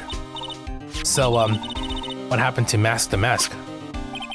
He's at the detention center screaming like a madman. Investigate me again, he keeps yelling. No, I didn't mean him. He's not the real thief anyway, right? Oh, you mean that detective at me? Oh ho. Oh, that was great. I think I got what he deserved. Oh ho. Now that's the detective I know and love. Think about it. Amy was always around when a calling card showed up, but he always mysteriously disappeared when the heist took place. I was hiding the crime scene. Heh, yeah, right. That's the lamest thing I ever heard. That's how you just knew he was the thief. That would explain how he was able to retrieve the stolen item he keeps bragging about. Yeah, he just did that to make himself look like a great detective, that's all. But there's this one thing I can't figure out about his first heist. His first heist? Yeah, the Tear of Emanon case. There was a witness on that one. A witness? Here, I saved a newspaper clipping. Since the thief was already under arrest, you guys can keep it. Oh, is that Ron? Hey, this guard here. Haven't I seen him somewhere before? It's pretty small, so it's kind of hard to see, but now that she mentions it... It must be Ron. Okay. Ooh, that prosecutor. I really don't like that guy. The way he used our own evidence to do that to Mr. Delight. Yeah, I think he did it that way because he just knew it hurt more. That's what my gut tells me anyway. So who's this Java-addicted, masked maniac anyway? Prosecutor Godot? He's quite the enigma, huh? The thing is, pal, I never even heard of the guy before. He just showed up one day at the prosecutor's office. Came out of nowhere. That's right, he said that he said this was his first case as a prosecutor. And it's true, according to the records anyway. But, no way he's an amateur. He's a nice man in court. A maverick that gives me goosebumps. Goosebumps? You? Yeah, I knew something was off about him, so I asked around. Nobody would talk to me.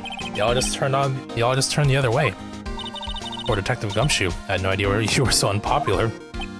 No, that's not what I meant. That Godot guy acts like he knows me and has a grudge against me. I get the feeling that he's hiding some kind of dark secret. And we'll know more about it eventually.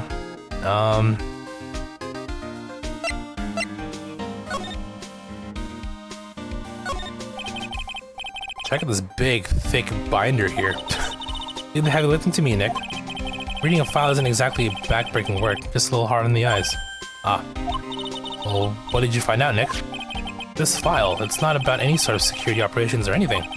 This huge file is all about Mask the Mask. It's filled with info on him. What? What kind of info? It's filled with incredibly detailed information about his methods and the crime scenes. Hey, Nick, look at the last page. It's a list. Let's see, Tear of Emanon, $100,000. This looks like a list of all the treasures that Mask the Mask stole. So then 100,000 is the value of the stolen item. I don't know, that number sounds kind of low to me. I think I'd better secretly make a copy of this list.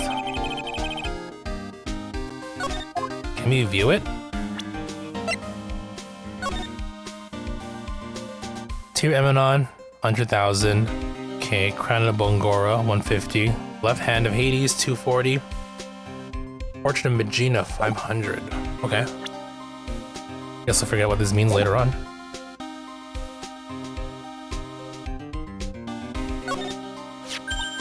Oh, there's a big button here. Let's see. Hey, cut it out. Don't press that. That was pretty funny. I never knew Detective Gumshoe could jump like that.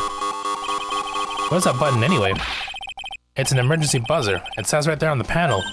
Oops, you're right. It's written right there. Nick, how many times have I told you to read the instructions first? This alarm's connected to the basement guard room. It's used to summon security up here. Really? And it's possible on the night of the crime. Ooh, so when the CEO was attacked, do you think that maybe he pressed the buzzer? Yeah, I thought about that, so I asked around down there. But they said that the buzzer never went off that night. Also, we couldn't find any fingerprints on the buzzer. Mr. Bullard, the victim, wasn't wearing any gloves, by the way, just so you know. I think we better go and talk to that guard about this emergency buzzer.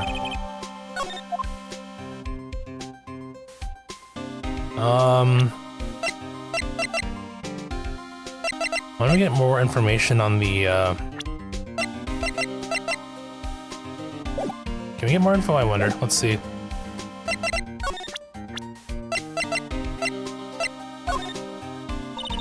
Detective Gumshoe, tell us more about the victim, Mr. Shane Bluebard. That's Kane Bullard, not Shane Bluebard, pal. Oh yeah, the victim in this case just doesn't make much of an impression on me. Well, you were the victim up until Mr. Bullard was found dead. Yeah, and his body wasn't discovered until this morning. Anyway, we don't have enough information yet. Oh, can you help us out? Sorry, I'm actually a little confused myself. For some reason, I'm just blabbing like an idiot right now. Okay, Nick. Now's our chance to get more info about the victim, so hurry up and ask. Can you tell us some more about Mr. Bullard? He was the CEO of KB Security, right? What kind of company is it anyway? Well, the company basically sends security teams out to buildings to guard them. Mr. Bullard must have had the chance to learn a lot of secrets doing this kind of work. Oh, and? And I don't know how to put this, but the guy was kind of a money grubber. Really? Me too. I just love money. I can't ever get enough. Please stop leaning in towards me like that. You aren't getting to my wallet. Anyway, it looks like he did some pretty shifty stuff to earn his millions. Oh, so that's my problem. I need to be shiftier. Let me go already. Apparently he was involved in selling trade secrets between rival companies. Ooh, that's pretty dirty and underhanded. Yeah? Oh, KB Security used to head security operations against Mask the Mask. What? Really? Yeah, and after screwing up so many times, the company's reputation really took a nosedive. So it was Bullard who sent Ron the blackmail letter, huh? Okay.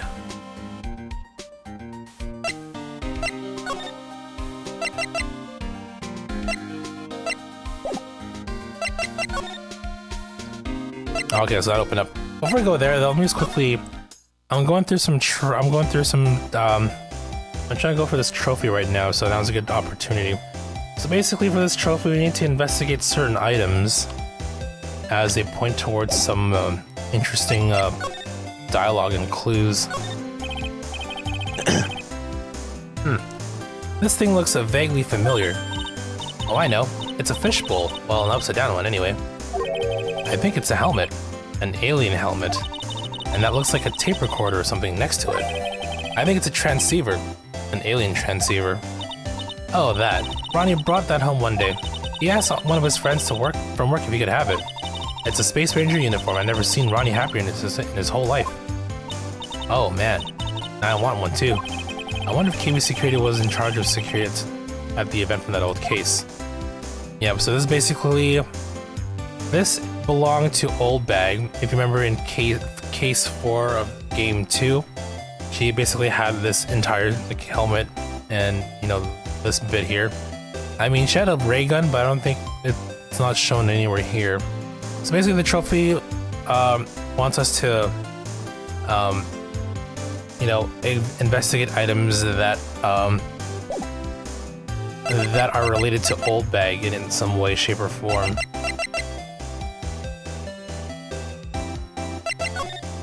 Why Old Bag? Well, you'll see in a bit here. As we proceed, I guess.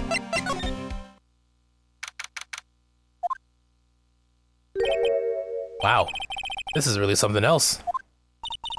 For a security guard office, it sure doesn't feel very secure. KB security guard. Oh, I just remembered. Larry might be. Hey, Nick, what's up?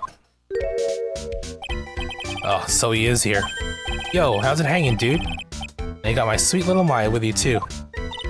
Hi, Larry. Here I was working my fingers to the bone, and then walks an angel. I got no problems with a daytime date, it's all good. No, that's not what we're here for.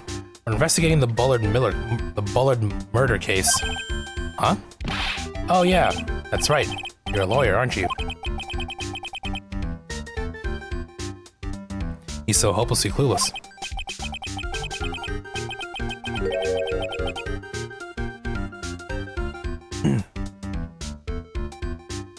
Well, it's about the murder case. Boy, have I got some good info for you. Really? What is it? Well, I don't mind sharing with my sweet little Maya, but Nick here is a different story. But Larry, I thought you two were old school buddies. That was then, this is now. Wow, what an asshole.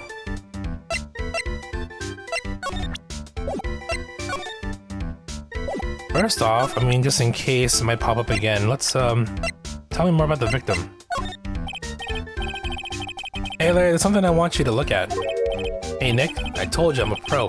You don't interrupt a pro when he's working. I don't have time to sit and chat with you, alright? Oh, is that right? Oh, naturally I've got time for you though, Maya. We're gonna have to squeeze this guy if we want to get more info out of him, huh?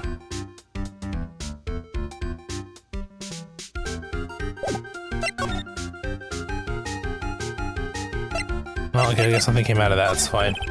So what's this good info you were talking about, Larry? Hey, I'm a guard, a pro. I can't just give away information for free. You want a bribe? I thought professionals were more, I don't know, honest? Can you talk to him, Maya? Larry, tell us already. What's the good info? Hey, I like that. This kitten has some claws, okay? You really want to know? Yes, so tell me. Okay, so the thing is, Ron Delight was an employee here. Okay, we already knew that. And naturally, since I'm a pro, I looked into his background. Follow me? Yes, you're a pro. I follow you. Go on. Well, 1 year ago, Ron Delight was fired. And there was no warning at all. It just happened all of a sudden. I know this is a small company, but I think that was pretty awful. I guess he must have done something bad to have gotten fired like that. Like maybe skipping that at work to go pick up hot chicks or something. No, that's just you. Now, before I continue though, hold on. So I think the trophy... on the desk to the left there's an old pink bag. That's my partner's seat. Your partner? Well, that's what I call her. She's my superior, actually. Kind of a weird old lady. Yup, it is old bag. There's tea spilled all over that machine, you know? Oh, don't worry about it. Just the other day, I spilled some chocolate milk on mine. Still works fine, more or less. They really know how to build them, I guess. Okay. Above the pink bag, there is a white piece of paper stuck to the console. Something is written on the poster in fine print. The guard's 5 commandments. Wow, this sounds serious. Let's see what it says. 1. Obey thy superior. 2. Respect thy superior. 3. Smile at thy superior. 4. Salute thy superior. 5. Buy donuts for thy superior upon command. It's signed Wendy Oldbag, head supervisor. She's one tough old bird, let me tell you. Cross her and you come face to face with a real genuine ray gun. Yeah, it sounds scary, alright. Well, fortunately she's on vacation. That's why I'm so relaxed right now. Okay, next is, examine Larry's jacket. Hey Larry, that's your jacket, isn't it? That's right. Did you know you hung it right on top of some kind of lever? Lever? Yeah, sure, I was told to never ever touch that lever. She scowled and huffed at me. Something terrible will happen if you do. Got it, Greenhorn? So why hang your jacket on such an important lever? Because it got me curious. The jacket's weight pulls the lever down, that's what they call an accident. Doesn't the suspense just kill you? Don't you want to know what will happen? Huh? It's true. It's killing me too. What about you, Nick? Yeah, but for a different reason. Alright, Louie, have a good night. We'll play tomorrow if you're in. If you's down. Have a good day at work tomorrow as well.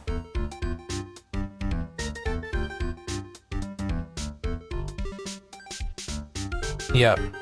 New update and everything. Hopefully it comes out on time. Larry's chair on the right side of the room. That's my workstation. Pretty cool, huh? I keep a steady eye on the monitors and use that mic for communicating. Look at all this equipment. It must be hard to operate. No biggie. I think there's an instruction manual somewhere in this room. Somewhere. Instruction manual? What are you going to do in an emergency? Well, I guess I'd start by calmly looking for the instruction manual. During that time, my partner, the old lady, would calmly look for her reading glasses. That's what a security professionals call teamwork. Even Mayan pros could run this place better. Hey, what's that supposed to mean? Oh, there we go. I didn't even look at all of them, but there it is, it popped up. Examine everything that with even a whiff of old bag on it. But there are others. Let's see. The screens above Larry's desk. And the circular screens to the left. So these two here.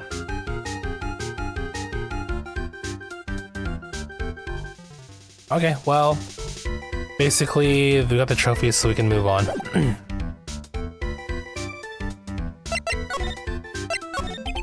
Back to the topic. So, what's it like to be a part-time security guard? Let me tell you, it's tough. Well, you know me, I get by alright, I guess. First, I have to keep my eye on those monitors all the time. Monitors? There are security cameras set in each room around the building. It's really hard. Sometimes I feel like my eyes are gonna fall out. Oh. And if I see something suspicious, I have to contact one of the teams. What teams? The security teams for this company. They're supposedly the best in the business, but I'm no amateur either. So it's something small, I don't bother calling them. So in other words, you basically watch TV screens all day long. You were in this office when the murder took place, weren't you? Oh, well, why do you say that? This is just a part-time job for me, and I can't operate the equipment. And I'm dumb. Even if it is part-time and you are dumb, you're still in charge of security here. Hey, give me a break. Don't try to pin the whole thing on me. That's not fair, Nick. Huh?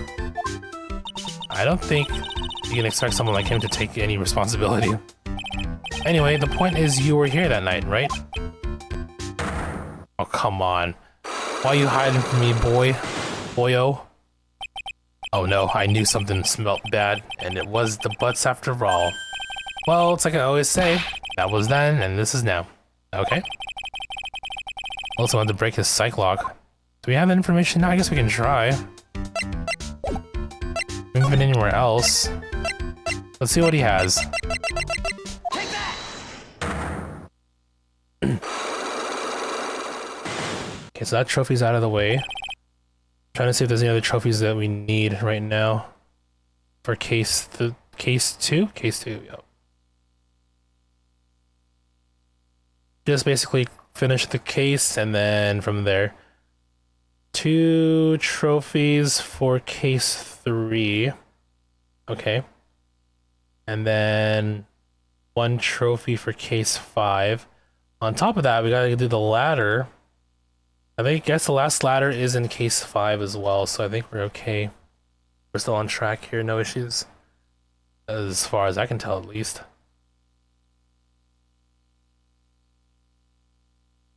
Okay. On that the crime, were you working hard like you were supposed to? What? Huh? Of course I was. Why wouldn't I have been? But didn't you sneak out of work just yesterday to go see Mrs. Delight? But that was that. And this is this. Is there any chance that you snuck out of work last night too? Never. I didn't sneak out. I tell you what, I even bet you $1. $1? Wow. Now that's confidence. What is with that drench in the rain puppy look on your face? Do you have evidence that I left my position or just pulling my chain? The evidence that Larry was not manning his station when the murder happened is... Well, he picked up the wallet, which was found in the building. Because he found the wallet, right? Picked up Ron Delight's wallet, yeah, okay. Take that! This wallet, you know about this, right? I've never seen it before.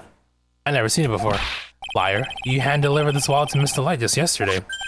Give me a break, you can't expect me to remember every little thing that happens. Well, I do expect you to remember something that happened just yesterday.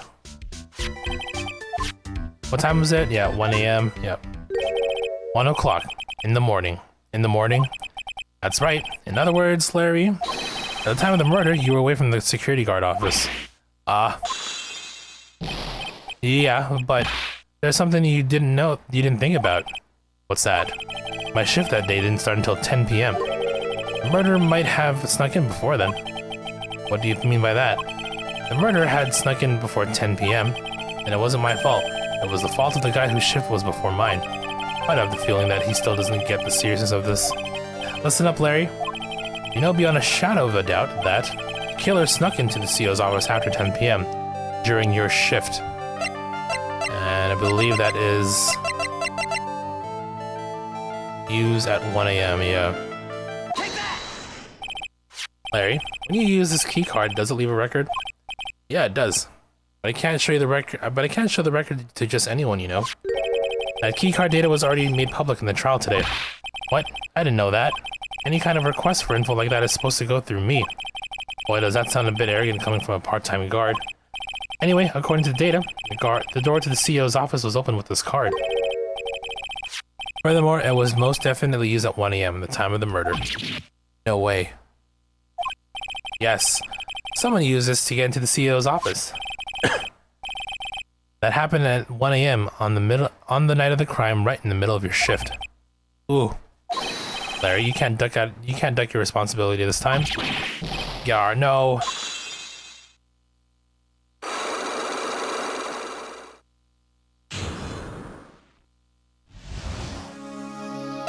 Alright, Larry, what'd you do? Ooh, I knew it. It's all my fault. It's my fault that the boss was killed. My fault. Larry, there was nothing I could do. I have important issues to deal with, too, man. What happened that night, anyway? My Donna happened. Huh? Huh? Your Donna? I got a bad feeling about this.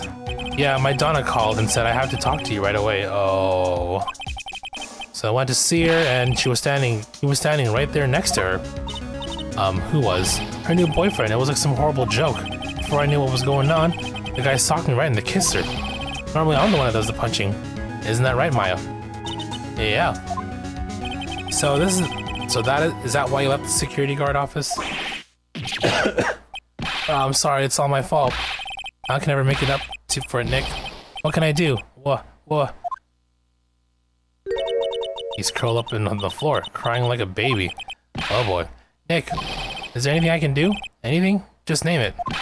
I'll do whatever I have to do to make up for it. I swear I will. Larry. Hey, Nick, as long as you're offering, why don't you show him the evidence we've got? She's right. Maybe we'll get at least one bit of useful information from him. Nick. I guess we can show him the button. Is that what they're referring to? The buzzer in the CEO's office is directly connected to this room, right? That's right. Just like my heart is connected to yours, Maya. Oh god. Huh? Go ahead, Maya. Press the buzzer in your heart. I promise I'll come running to your rescue, like the professional guard I am. Wow, that was pretty good. Yeah, thanks. I try. Do you think you could tell us about the buzzer now? Yes, please. Please tell us. Okay, I guess so. Prepare to be wowed.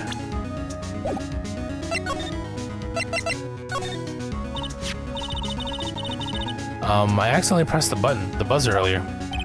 Yeah, I heard it. So that was you, huh? You're a security guard, aren't you? Why didn't you come to the CEO's office? Well, this is the 3rd floor of the basement. The CEO's office is on the 1st floor. I thought it would be a good idea to, adopt the wait-and-see approach. Plus, there's a police detective here, right? I just didn't think it was necessary. It's as if he's trying to win the award for the laziest person on the planet.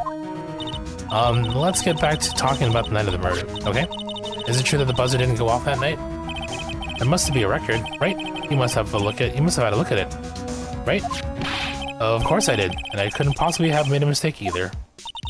Do you think you could just take just one more look for me? Pretty please? Oh, okay. I just can't say no to you, Maya. What do you think, Nick? He's probably right. I don't think even Larry could make a mistake like that. What is it? What's wrong? I made a mistake. Huh? But how? It can't be. It's impossible. Okay, enough already. What about the records? That night, it went off just once. In the morning. At around 1 a.m. Well, 1 a.m. That's when the murder happened. Really? Are you serious? That's terrible. It can't be. 1:02 a.m. Okay. Well, I don't think we can get more out of you, can we?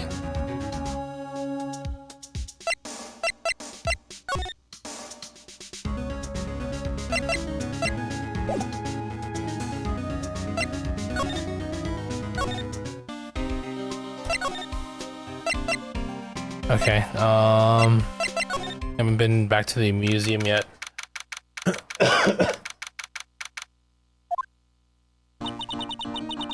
The treasures of Korean exhibit is all ruined now. Maya. I'm sorry, it's just so sad. This was a big chance for everyone to learn about spirit channeling. Maybe we can cheer up somehow. Well, now that we've got the sacred urn back, maybe they can reopen it? Really? Sure, maybe we can label it the Urn of Mask to Mask Desires. That would probably attract a lot of attention. Whoa. Whoa. That's brilliant, Nick. We could clean up. And be filthy rich. Woohoo! Wow, that was surprisingly easy.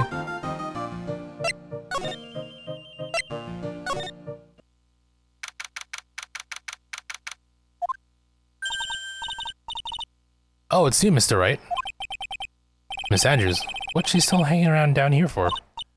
So how's it going? What about the sacred urn? The urn? Oh, that. It's been taken care of already. What do you mean, oh, that? Taken care of? Do you mean it's been found? Yes. It was brought in during the trial today. Wow, really? You really are the greatest, Mr. Wright. Mr. Wright had nothing to do with it. It was Master Mask's wife that found it. Well, anyway, I'm so relieved. I just heard all about it on the news. So that detective was actually the thief all along. It looks that way right now. It's my fault. I'm the one who ended up hiring the mask to guard the treasures. Don't blame yourself. You were just doing your job. Hey Nick, if she wants to apologize, you should let her. So, when was it that you hired Detective Atme again? About 20 days ago. And when was it that Master Mask's calling card arrived? That was about 10 days ago. So he sent a calling card to the very place he was hired to guard. I guess that's it then. Detective Atme must have really wanted the sacred urn after all. I guess so.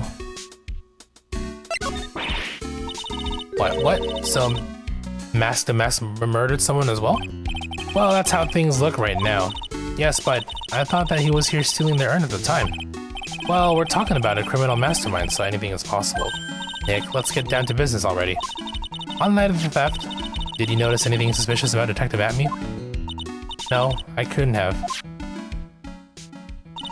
After all, he was hidden in the entire time. I never even caught a glimpse of him.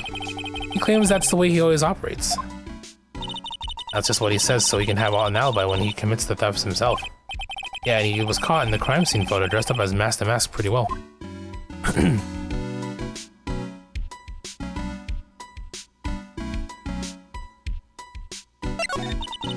so glad you got your sacred urn back. Yes, but there's still something that bothers me about it. What is it? Not exactly sure. But somehow the urn that came back seems different. Really? You wouldn't know anything about that, wouldn't you, Miss Andrews? No, I don't know anything. Well, why would I? But she does. Cyclops. More Cyclops from me? What do you think this means, Nick? It means the person that holds the secret to the mystery of the sacred urn is our very own Miss Andrews.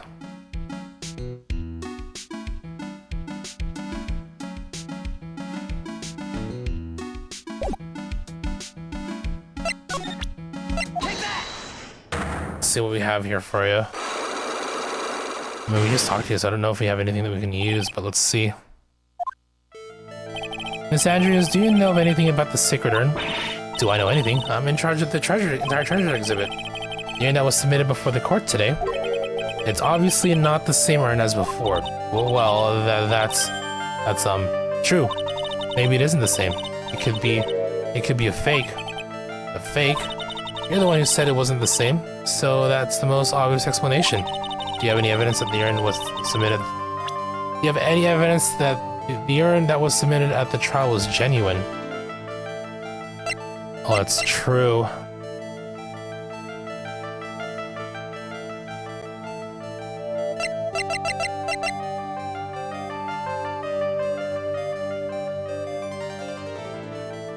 We might need. Oh yeah, we don't. Well, I mean, we gotta show the urn, but Pearl has it. All right. Well, we'll come back.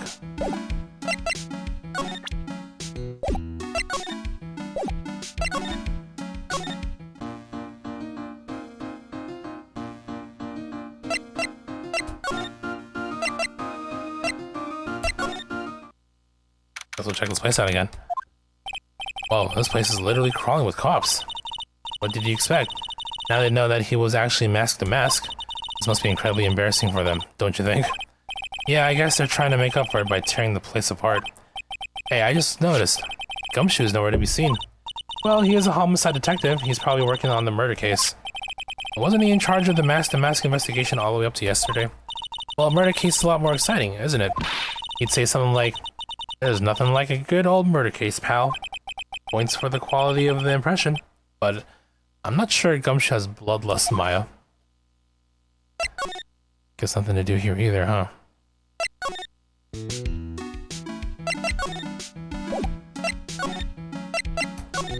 We were free to... Okay, here we go.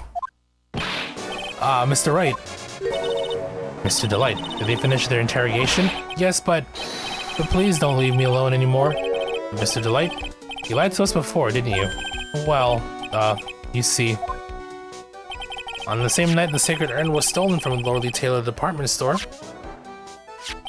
a blackmail letter you got summoned. A blackmail letter you got summoned you to KB Security to hand over some money. And then that's where the CEO, Kane Bullard, was murdered. No, but there's only one Ron Delight, am I right? And so the only question is, where were you that night? This time I want to hear the whole truth. Your life depends on it, that's true. No more shenanigans. Okay.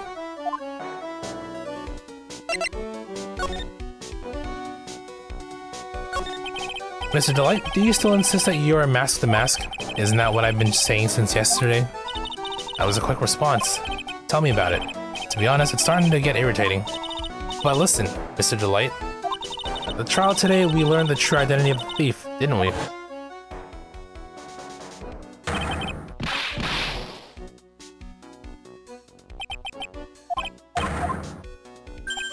I guess it's true. I wasn't the one who stole that urn. Of course not. After all, you were at KB Security at the time. So then the person dressed up as mask to mask in this photo, it's gotta be Detective Atme. So that night, you didn't go to Lordly Taylor, you went to KB Security, right? Yes, I went to KB Security at the time the blackmail note said I should. Alright, what happened next? Well, I used to work there, so I knew where the CEO's office was. I knocked, but there was no answer. So then I used the keycard to unlock the door. That's probably when he dropped his wallet.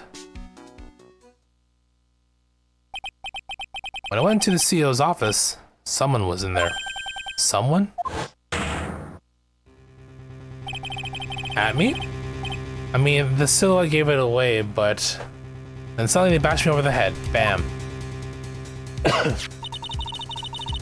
Was it Kane Bullard that hit you? I don't know. The person ran away while I was still stunned. When I came to my senses, the sight I saw left me speechless. The dead body of the CEO was right in front of me. I thought I'd die myself. Anyway, I thought I should do something with the body. Oh, so you jammed it in there, so that's why you put it in the safe. Yes, that's right. Well then, I used to be the chief of one of the security teams, so I knew how to open it. Okay, and what did you do after that? Well, I got out of there for starters. I was the one who set up the security cameras in that building. So I knew how to avoid being spotted by them. Nick. All of a sudden, Mr. Delight kind of sounds like the murderer to me. With that information, yeah, he does. I hate how Square Enix does not have a dedicated Canadian star. I know, there's so much stuff that I could have bought if there was one. I mean, I think I ordered maybe a couple of things some directly from the Square store, but it took a while for it to arrive, for one thing, because obviously it came from the States. So, like, some games I couldn't get on actual release day, right? I think some of them tried. FF9 Gaming Mousepad. Oh, that's cool. Aren't they like, cause like, are they celebrating like the game, like the anniversary, some sort of milestone anniversary for FF9? So they're putting out merch. I saw some like statues or something, or figures of like more like modern day renders of the FF9 characters, correct? Soon? Okay, yeah. Kind of giving you hope that they're gonna showcase some sort of FF9 re-release. Don't you think?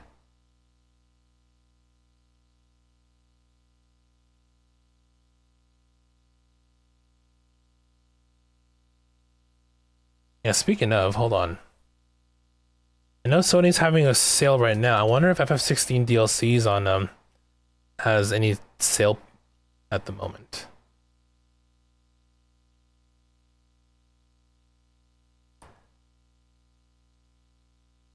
A lot of mouse pads, Kingdom Hearts ones that look good. Oh, okay. Maybe if I'm looking for, if I'm like, you know, bored at work and looking for time to kill, I might just browse the shop and look at things that I may or may not buy. Oh, that sounds cool, actually. Hold on. Final Fantasy 16. Expansion Pass, DLCs in the game. No sale price on those yet. What's Complete Edition? That's on sale right now. Does that include the... Oh, Complete Edition? The Complete Edition's on sale. So you get the game and the DLC together at a discounted price. But no discount on the DLC itself, though, unfortunately. Damn.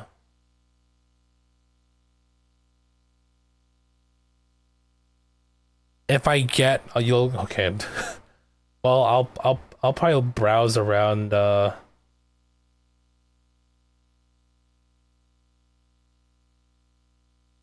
Sometime tomorrow if I feel like it.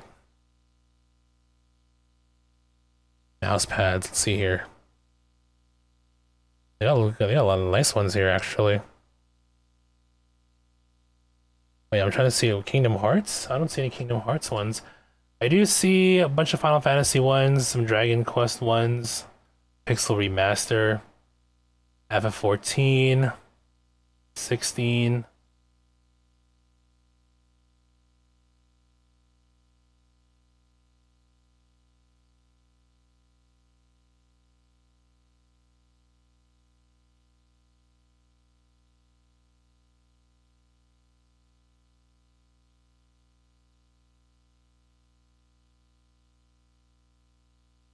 Second page.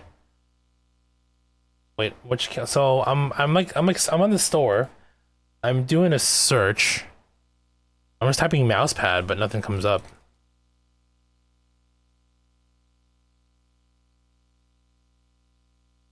Mousepad is one word, and mousepad is 2 words. Oh, hold on a second. Why is it the European store? Hold on. That's probably why.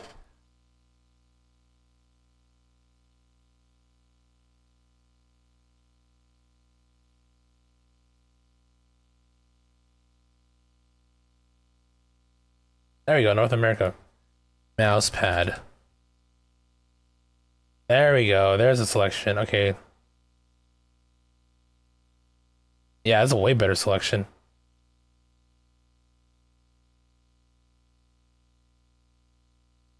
These even looking kind of nice, I will say.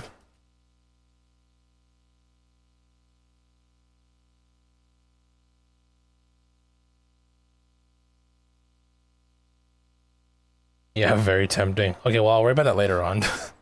I'm sidetracking too much. Back to the story.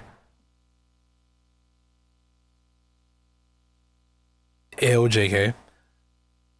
What up, Duck Game? How are you? Can't believe Ron killed a guy. I know, right? Poor innocent Ron. No, I ordered mine from VGP, I believe. They were, or I can't remember. Was it VGP? It might have been VGP.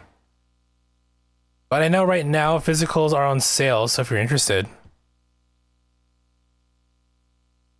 I think you can get them for on sale price for Amazon. Now I'm on another tangent. Let's take a look. Final Fantasy Pixel Remaster. Oh, it's not on sale anymore. It was like 60 bucks or something. Regular price is like 100, I think.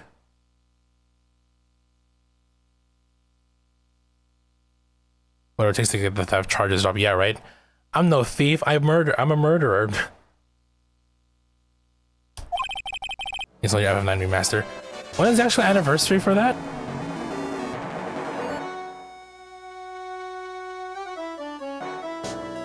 When did those figures come out?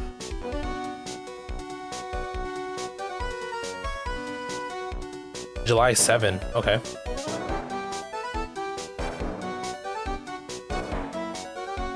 July 7 is the 25th anniversary. Wow, they have a whole bunch of stuff.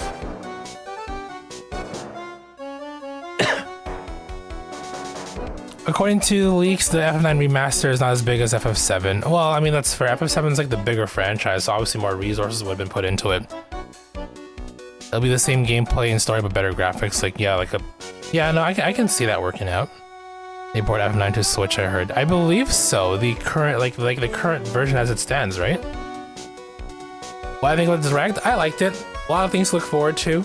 Mario Kart, probably like, I mean, Mario Kart alone for me is already a day one buy. So I'm gonna try and get a pre-order when pre-orders go live next week. With Mario Kart for sure. A lot of the other games look pretty cool too. I mean, the new FromSoft game looks cool.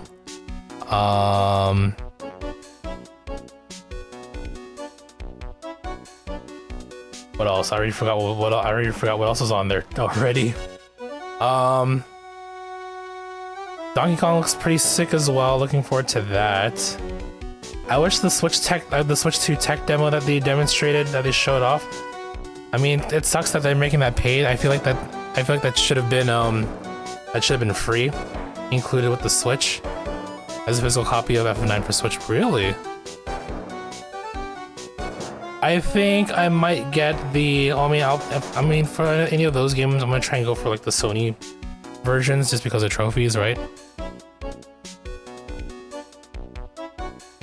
You're hoping and praying for the upgrade of Tears of the Kingdom. Did you get the original, or did you get the Switch release? Probably, I'm assuming not, right? But yeah, I mean, the prices going up definitely sucks. I mean, that's inflation for you, right? And greed.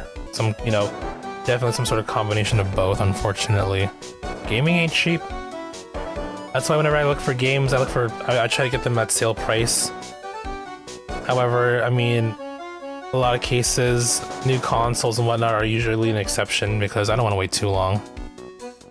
You never finished at the end of Oh, I see. I'm also curious as to see how much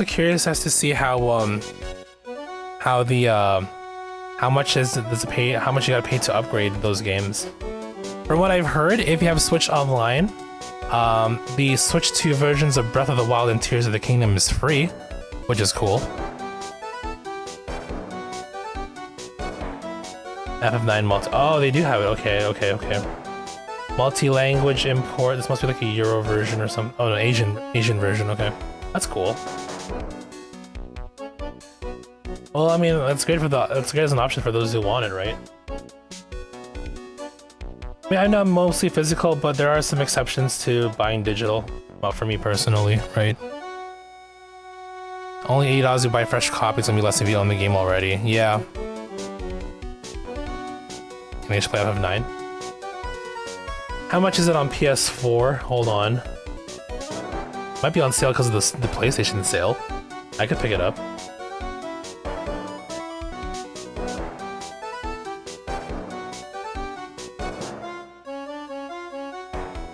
Should we just skip 7 and move on to 9? Is that what you're saying?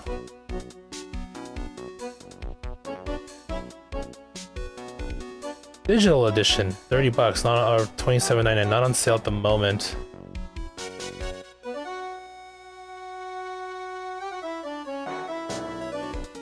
FF8 remastered, $27.26, also roughly the same price as well.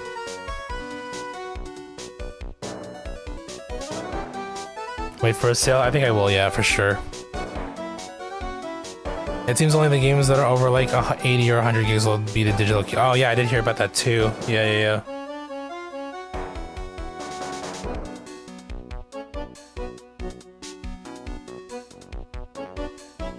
I gotta look into that a bit more too. Well, whatever. I mean, whatever it is, I guess.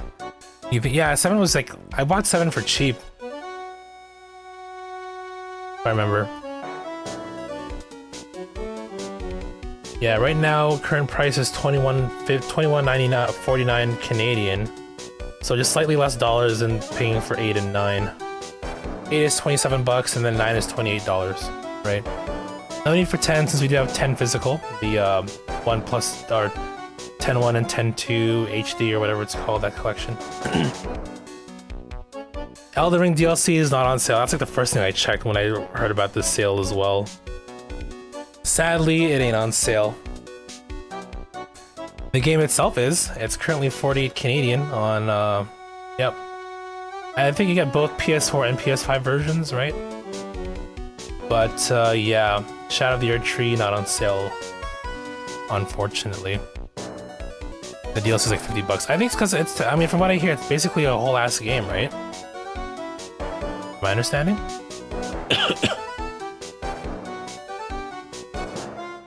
Alright, where were we? Please don't say that.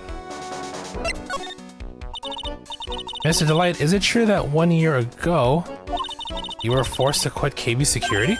How did you? I'm begging you, please don't tell Desi, please. Don't worry, we haven't told anyone yet. Ooh, thank goodness. No, but I suppose I'll have to tell her sometime. She'll find it eventually. Yeah, in court when we spill everything. Reveal everybody's secrets for the sake of the truth.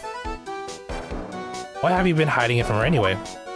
Desi would despise me if she ever found out I was living a life of crime. A criminal, a thief. She'd never forgive me. My marriage would be over. Knowing that, why did you become a thief in the first place? Because Desi spends money like it's water. There's no job in the world that could bring in enough money. Except being a thief. At least that's what I thought anyway. So he became Master Mask for Desiree. Huh. Oh, for love. Okay, I think we have a newspaper article that went up. This is him, isn't it? That you? Hey, this is an article about my debut heist. Boy, that was a tough one. Before I knew it, they were hot on my trail. But Master Mask, he must have gotten away, right? It says in the article that he disappeared. That's right. I got a sudden burst of inspiration. I hid my Master Mask costume in a nearby plastic bucket. And I quickly changed into my security guard uniform. Pretty clever, eh? Wow, awesome. Hey, hold the phone. The guard in this photo. Is this you, Mr. Delight? That's right. Nice trick if I do say so myself. Nice and easy to figure out. Even pros could see through that in a heartbeat. But as you might expect, Detective Atme found the disguise. He truly deserves the title of Ace Detective.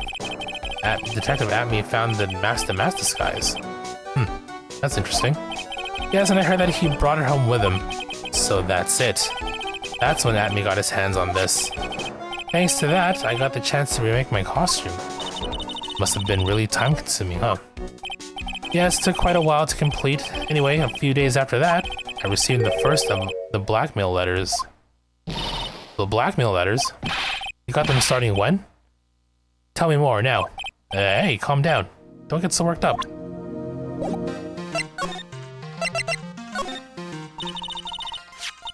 This blackmail letter, is this the first one you got? No, of course not. But this is the first one that ever called me out to a specific location. So did you start receiving blackmail letters after this incident? Yes, just a few days after the Tier of Eminent heist. That first letter, it said, I know you did it. So someone found out about your true identity. Just like that. It's not easy being a master thief, you know? I've got proof that it was you, so give up. Went on to say. So in the end, I had to give up the treasure I went through all that trouble to steal. Is that right? Hey, hang on a sec. What do you mean you had to give it up? Oh, don't worry. After I put the jewel in the safe deposit box the letter specified, someone sent me $10,000. No one said anything about me being worried, you know? After that, I started getting the plans in the mail. The plans? What are these plans you're talking about? They were instructions on how to steal a crown or painting or some other rare treasure. They showed security blind spots, escape routes, and even suggested training methods. So you mean the one who planned the heists wasn't you? No, it wasn't. I only planned the very first one. After that, I received plans from some very kind person. Incredibly detailed plans. It sounds like Mr. Delight is thankful to the person that was blackmailing him. So Ron Delight was Master Mask after all. But someone else is behind the thefts. Someone who planned them all out in detail. All I had to do was deposit the treasure that I stole into the safe deposit box. I just waited for the cash to come in the mail. Can you try not to look so gleeful about it? So you went after the secret urn because of one of those plans too? Well, see, truth is I never seen the urn. All I did was follow the instructions and steal what I was told to steal. Mr. Delight? Is everything you've just told me now the truth? Yes. But please don't tell Desi, okay? Ron, before we go, there's one more thing I want to ask you. Yes, but please don't hurt me. Mr. King Bullard, do you swear that it wasn't you who killed him? Yes, of course. I could never. I'm not lying. All I did was hide his body in the safe. But then I was afraid they'd discover what I said, so I turned myself in yesterday. Why? Well, if the judge had ruled that I was guilty of robbery, then I'd have an alibi, right? Wow, smart guy. I mean, he's a security guard, he knows these things, I guess. I guess so. You're really clever, Mr. Delight. I guess I have no choice but to take Mr. Delight at his word. Mystic Maya. Hey, Pearly. I'm back. Hey, Pearls, so what have you been up to this whole time? The sacred urn, Mr. Nick, I took it back to Crane Village to have it examined. And, what did you find out? Well, there's no need to worry. They said it's the real urn. Ooh. Well, that's a relief. I was really worried. But there's one small problem. Problem? These cute little pink splotches. They said that it's paint, and that they were put on the urn recently. Why are we talking about the pink splotches again? What's the big deal? What's the big deal? We gotta find out how they got there. That's the big deal. Yes, Mr. Nick, we gotta find out how they got there. Okay. We'll go find out how they got there. And please don't forget about me. Okay, I guess we got all we need. I need these urns. I need this urn to confront Adrian, I think. Yeah, sounds good. Have a good night, Jason. Just let me know. Message me or something on Discord or just text me or something. See you later, dude.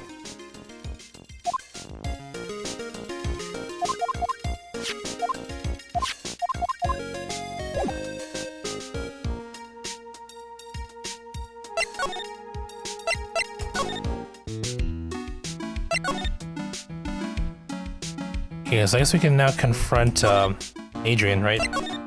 We got the urn. I mean, knowing what happened, I think I know what happened. She probably broke it, most likely. Oh, Pearl, how nice to see you. Hello there. I haven't seen you around lately. What have you been up to? Well, actually, I was having this urn examined. Yep. Oh, I see. Maybe if we take another good look at this urn, we can figure out the mystery of what actually happened here. Nick, let's look around one more time.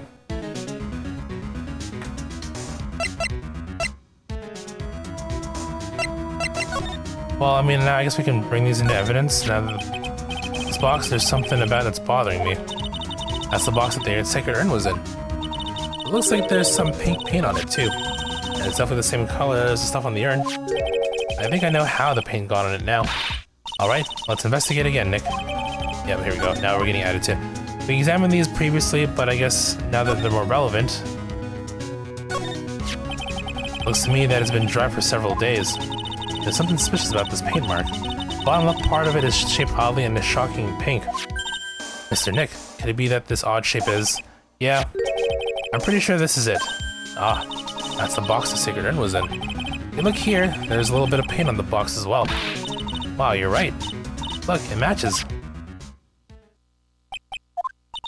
What is it, Mr. Nick? This is all turning out exactly as I thought it would. I think it's all starting to become clear.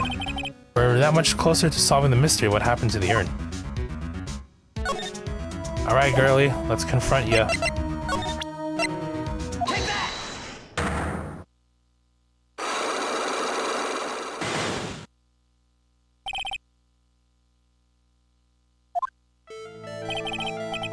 Miss Andrews, do you know anything about the sacred urn? Do I know anything? I'm in charge. Okay, hold on, let me do all this. So we submit the urn itself because it looks different compared to... Take that! Sorry to break it to you, but the urn is the genuine article. Pearls went back to Crane Village and had it examined. Is that right? That's nice, but I don't see how... What she discovered was that the urn had been broken. What she discovered was that the urn had been broken. Again. Did you say... again? Yes, it was broken once a year ago. Now it looks like the same thing has happened. And quite recently, too. Recently? Are you saying that this urn was broken recently? Yes, that's exactly what I'm saying. Why do you think it was broken recently? How do you know? We can probably present the, where's the poster? Or photo?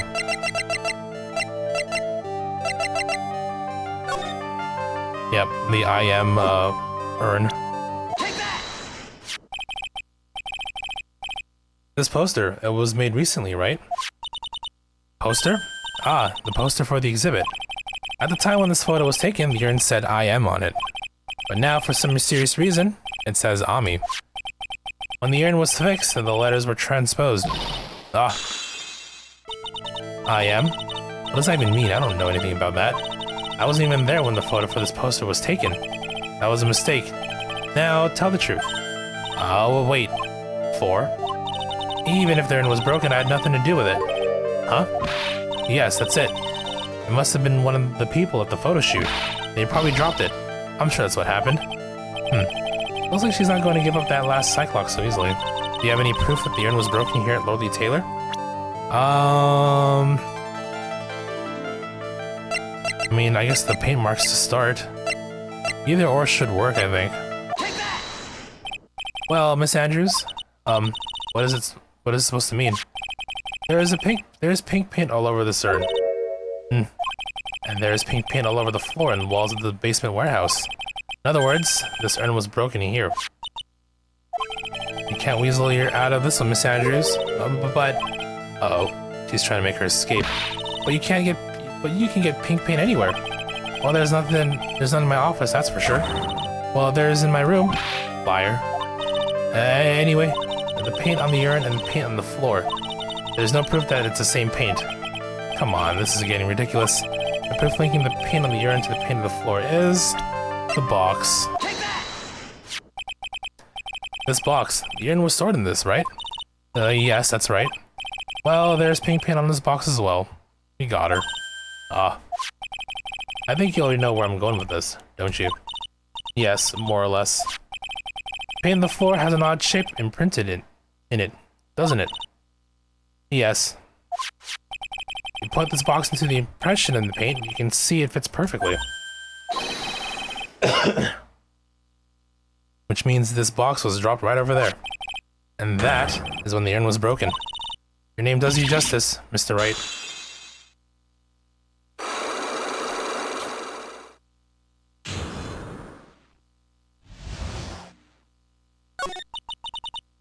I'm so sorry. I was the one who broke the urn. Boy, does this make me feel like some sort of evil school teacher. I'm a terrible person. Not only did I break it, but I tried to hide what I did. Well, that's not so hard to understand, is it, Pearly? No, not at all. I know just how she feels. It happened about 2 weeks ago. Just after the poster photo was taken on the same day. On the same day the urn arrived here. I thought I'd put it away down here for safekeeping. I was carrying it in the box. When I tripped on the paint can and lost my balance, the box I was carrying crashed to the ground. I heard a terrible noise and I thought my heart was going to stop. Fearing the worst, I opened the lid of the box and that's when it happened. The broken pieces of the urn fell out of the box and landed right in the paint. I was in shock. I let out a huge scream. I can totally see how that could have happened. Yeah, as clumsy as she is, I'm sure Maya understands. Well, I knew it was the most important treasure in all of the Korean village, so I tried as hard as I could to fix it. Fortunately, the shards were pretty big. And that's when the I am got changed to Ami. I didn't know how it was originally written. But any sane person fixing it would have assumed it said Ami. Oh no. Any sane person, really? Oh, pearls. She said she wasn't very good at spelling. Anyway, I put the urn into the storeroom, and no one had seen it since then. But there's something I don't get. When we first came here, I didn't see any paint stains. Well, that's because it was so ugly and embarrassing. I used a golden statue to cover it. Ami face statue, aha. That's why it moved. The first time that we came down here, it was on the night that the sacred urn was stolen. Mr. Nick, there were no paint marks on the walls and floors of the warehouse when we were here. Well, there's a good reason for that. On the day of the crime, around noon, that golden statue just happened to arrive from the mountain training hall.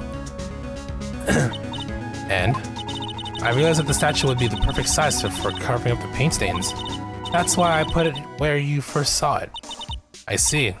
Now it makes perfect sense. But there's still one thing I find strange. What is it, Pearl? The day after the urn was stolen, we came here again. At that time, the statue had been moved and the paint was clearly visible. She's right about that. Well, Miss Andrews? Huh? What? I don't know anything about that. I placed it there to cover the paint, so why would I move it again? Well then, who was it? Who would have done it and why? On the day before the theft, the statue was definitely closer to the door. And the next day it was moved. But why?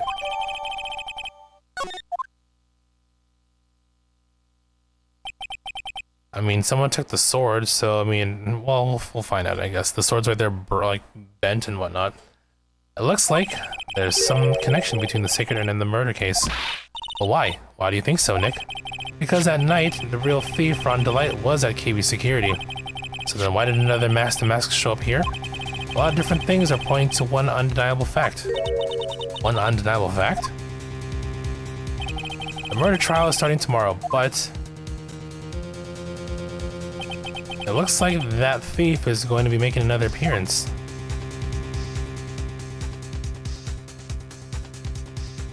Alright, trial part 2, and this should be the conclusion, unless I can't remember if there's 2 parts to this trial day or not, but either way, let's keep going.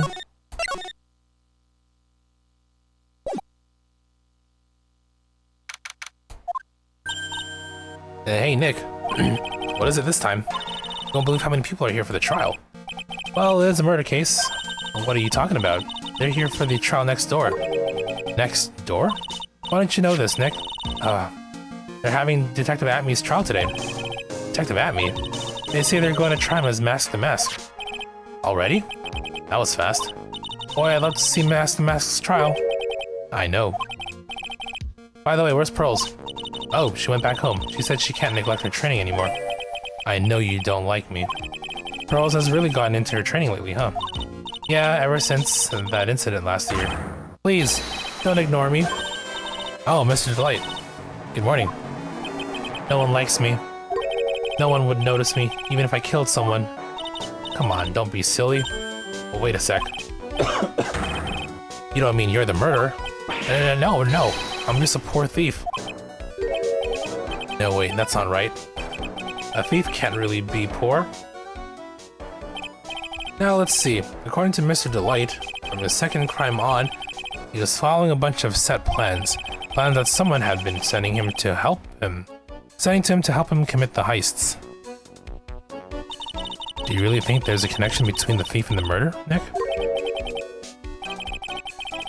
It's possible, but today's trial is a race against the clock. Huh? How come? Let's just take our time like always. I'm afraid that's not an option. Phoenix knows what's up. Question is, do we? We'll find out.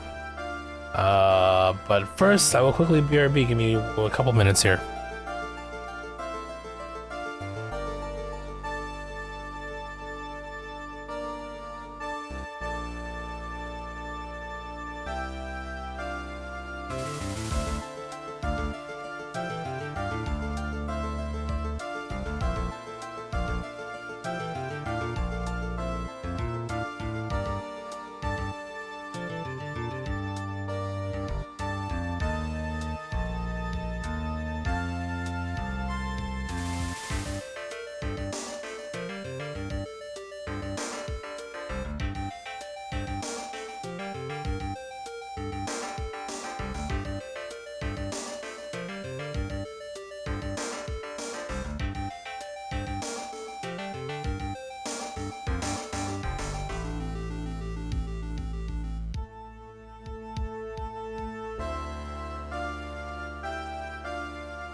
Okay, let's continue.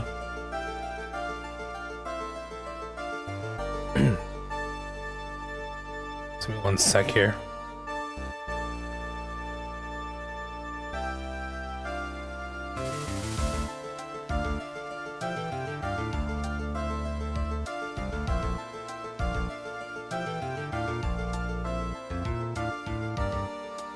Alright. Court is now in session for the trial of Mr. Ron Delight. Defense is ready, Your Honor. You're ready? Preparation is the last refuge of the week. Okay, settle down everyone. Let's begin with your opening statement, Mr. Godot. Oh, he's got the judge in the palm of his hand. Yet again. Ron Delight is simply too young to be sent to war. That's all. Huh? I'm afraid I have no idea what that means, Mr. Godot. You need to get out more, Your Honor. Life is war, but that is exactly why you must be more precise in your wording. That's all my statement means, you understand now, right? Yes, well then, let me briefly summarize the details of this case. Wow, the judge is taking the charge like he knows what he's going... like what's going on. Like he knows what's going on for a change. The victim is Kane Bullard, CEO of KB Security. His body was found in a safe at approximately 9 AM on the morning of the 13th. However, the time of death was estimated as 1 AM of the previous day. And that's when our little lost kitten dropped the ball. That little lost kitten is, of course, the defendant. Very well then, Mr. Godot, please call your first witness.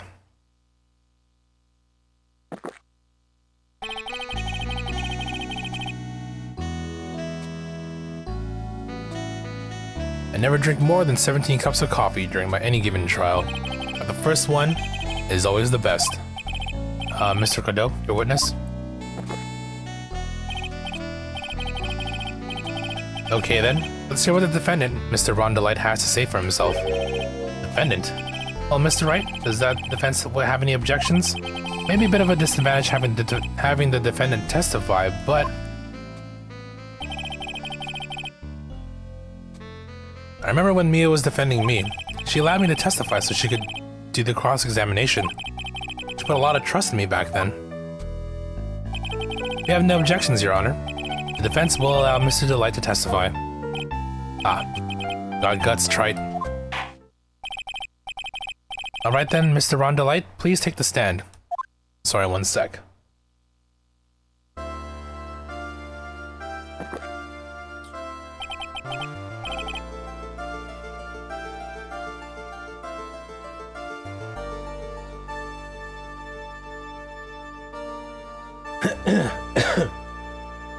You did it, didn't you?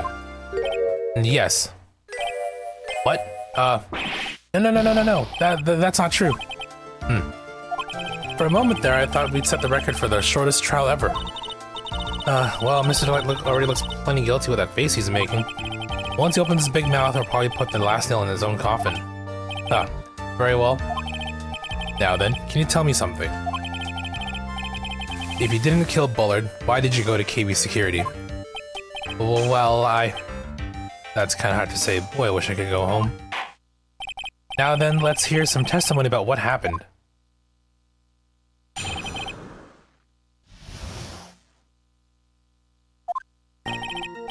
That evening, around 1 AM, I went to see Mr. Bullard in his office at KB Security. The blackmail letter I got, it ordered me to go there. I've been working for KB Security until a year ago, so I knew where his office was. 1 AM, the exact time the murder took place. The weak get washed away by the tides of fate. The strong drink it up. It's bitter today too, just like my destiny. Never know that from the way he's chugging it down. Mr. Wright, your cross-examination, if you please.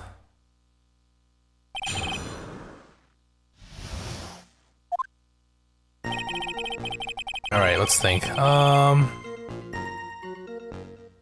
just gonna start pressing everything. 1 AM, huh? You're absolutely sure about that? Yes, that's what my watch said when I was entering the CEO's office. No. Actually, I'm not really sure. My watch was slow, and my internal clock was also a bit. 1 a.m., that's the exact time the victim, Mr. Bullard, was murdered, correct? It's too late for a coffee date, that's for sure. Blackmail letter I got ordered me to go, yeah, okay. It ordered you there? That was the first time I'd gotten a blackmail letter that ordered me to go somewhere. Does that mean you've gotten other blackmail letters then? Oh, of course. They'd say things like, steal this, or take that. Why don't you save those for later, Mr. Delight? Please don't say any more. Now, what should I do?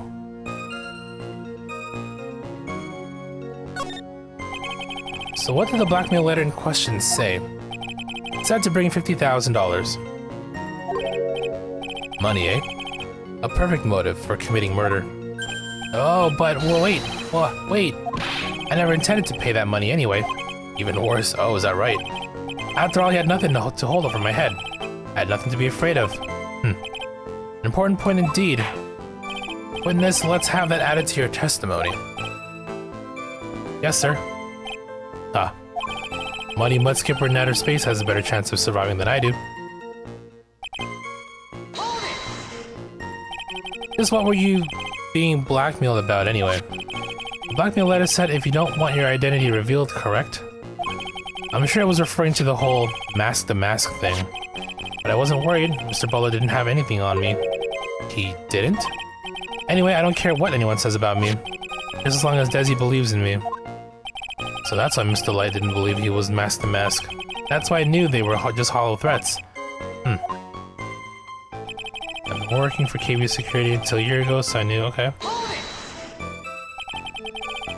You used to be a security chief for KB Security, right? Yes, that's right. A security chief? You? And yet, a year ago, you were fired without notice. Revenge for an old grudge? A perfect motive for murder, wouldn't you say? This isn't good. Maybe I should change the subject. Why he was fired. Yeah, actually. Mr. Delight, please tell us about why you were fired from your job. Well, the world is filled with those who have said, I wish I had never asked that. Okay, then I take it. Defendant, please answer the question. I needed money. You needed money? Well, you see, Desi loves to spend it. It's kind of her hobby. Not exactly the best hobby in the world, huh, Nick? My salary wasn't nearly enough.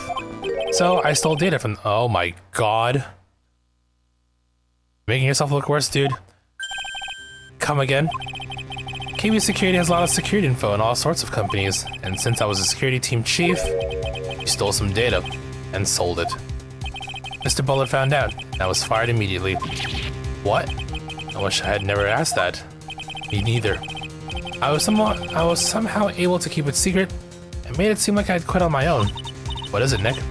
You look so good. Someone who brings harm to the company is fired as punishment. You do well to remember that. He sure told you. So you admit that you stole data from your company, is that correct? Yes, I'm sorry. This is a very important fact. Please add it to your testimony. Oh man, this whole thing just took a big turn for the worse. Crashed and blew up. It's gonna take the jaws of life to rip this case from the clutches of disaster.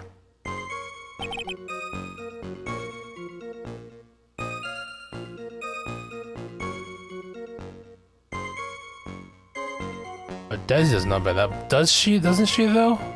Oh, hold on. Why would you do something like that? Well, for Desi's hobby, what else? Wasting money, huh? It's not a waste. It's not a waste. So Miss Delight doesn't know that her husband was fired, does she? So it would seem, I'm not sure what to think about couples who keep secrets like that from each other. I can't believe it. This case has gotten even madder to think seriously about couples. Please try to stay focused, Mr. Wright. There wasn't much to his testimony, was there? Sounds like he was avoiding something at least. Sounds like he's avoiding something. At least that's what it sounds like to me. Uh-oh, I got a bad feeling about this. Better be careful. If we don't find a way to make him spill the beans, we'll never get closer to the truth. Yeah.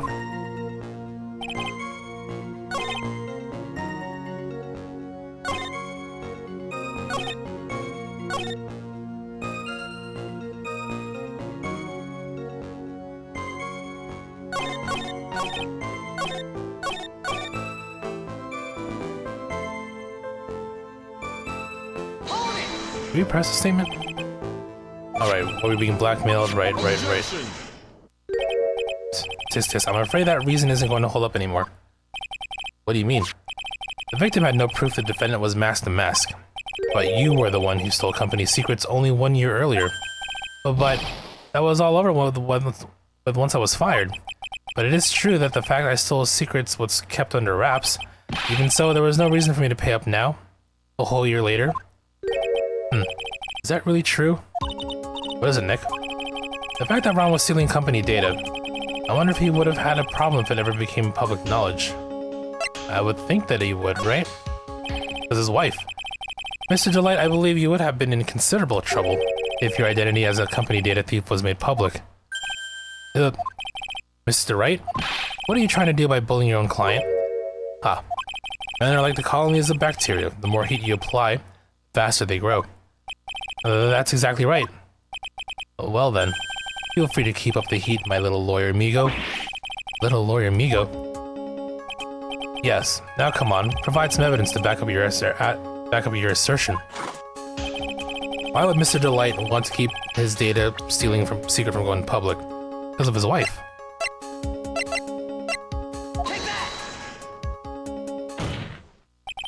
Mr. Delight, what you said just now doesn't match with what you told me yesterday. Huh? What doesn't? I think you must have been scared, very scared, of having a certain person find out your secret. Gulp. A certain person? Miss Desiree Delight, the defendant's wife. Well, listen to me, my Desi, she's... Looks like if I just sit back and relax, the fun will end before it truly begins. Godot. Yes, we know. It was all your wife's fault. What do you mean? Mr. Delight stole company data to pay for his wife's spending habit, for which he was fired. Unable to face his own wife, someone used his dirty little secret to blackmail him. And that is how this murder came about. Oh, No, everything is falling neatly into place for him. Don't talk about my Desi like that, or you'll be sorry. Well, it seems that we've learned a great deal of things here, so far. What do you think, Nick? I didn't think it was possible to be so thoroughly whipped in 20 minutes. Clearly there was sufficient motive for murder. He stole data for his wife, and he killed to protect his secret. A family man who cared just a little too much. Motive is clear. Let's move on. What happened at the crime scene at 1 in the morning, Mr. Delight? Come now, tell us. We're all ears.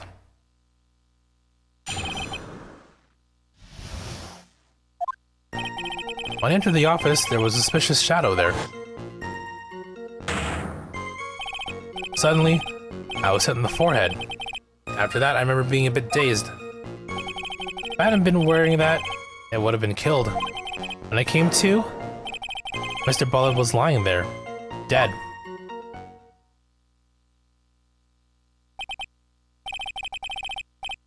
I see. Suddenly hit on the forehead, huh? I believe the detective from yesterday provided similar testimony. He said that Mask the Mask struck him on the head from behind. Of course, since me turned out to be the culprit himself, that was all a lie. No one's going to believe a pathetic lie like that. Oh, what are you saying? I really was attacked. We'll find out if what you say is true or not during the cross-examination. Got that, Mr. Trite? Don't go easy just because he's your client. If I see any sign that you are, I'll treat you to another cup of my special blend. You don't need to worry about that, Mr. Godot. I have faith in Ron. I know he didn't do it.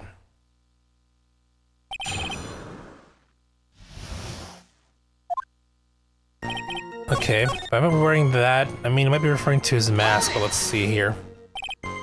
That? Could you please clarify what you were referring to?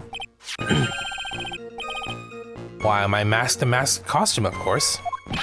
Wait, just a moment. Mask the Mask? Huh? Oh, did I forget to mention it before? Just to be on the safe side, I dressed as Mask the Mask. And then I descended upon the office of the CEO of KB Security. What? I came in dressed and no one really pointed that out? Nick, did you know about this? You never told me this. I don't recall him ever mentioning it to me either. Even I didn't know that. It seems our little friend really loves to keep secrets. I'm sorry, I just never had a chance to mention it up until now. Wait. That's not right. You know how sometimes things just slip your mind? My 6th cup of coffee is staring up at me coldly. At any rate, we can't ignore this new piece of information. Witness, please correct your testimony.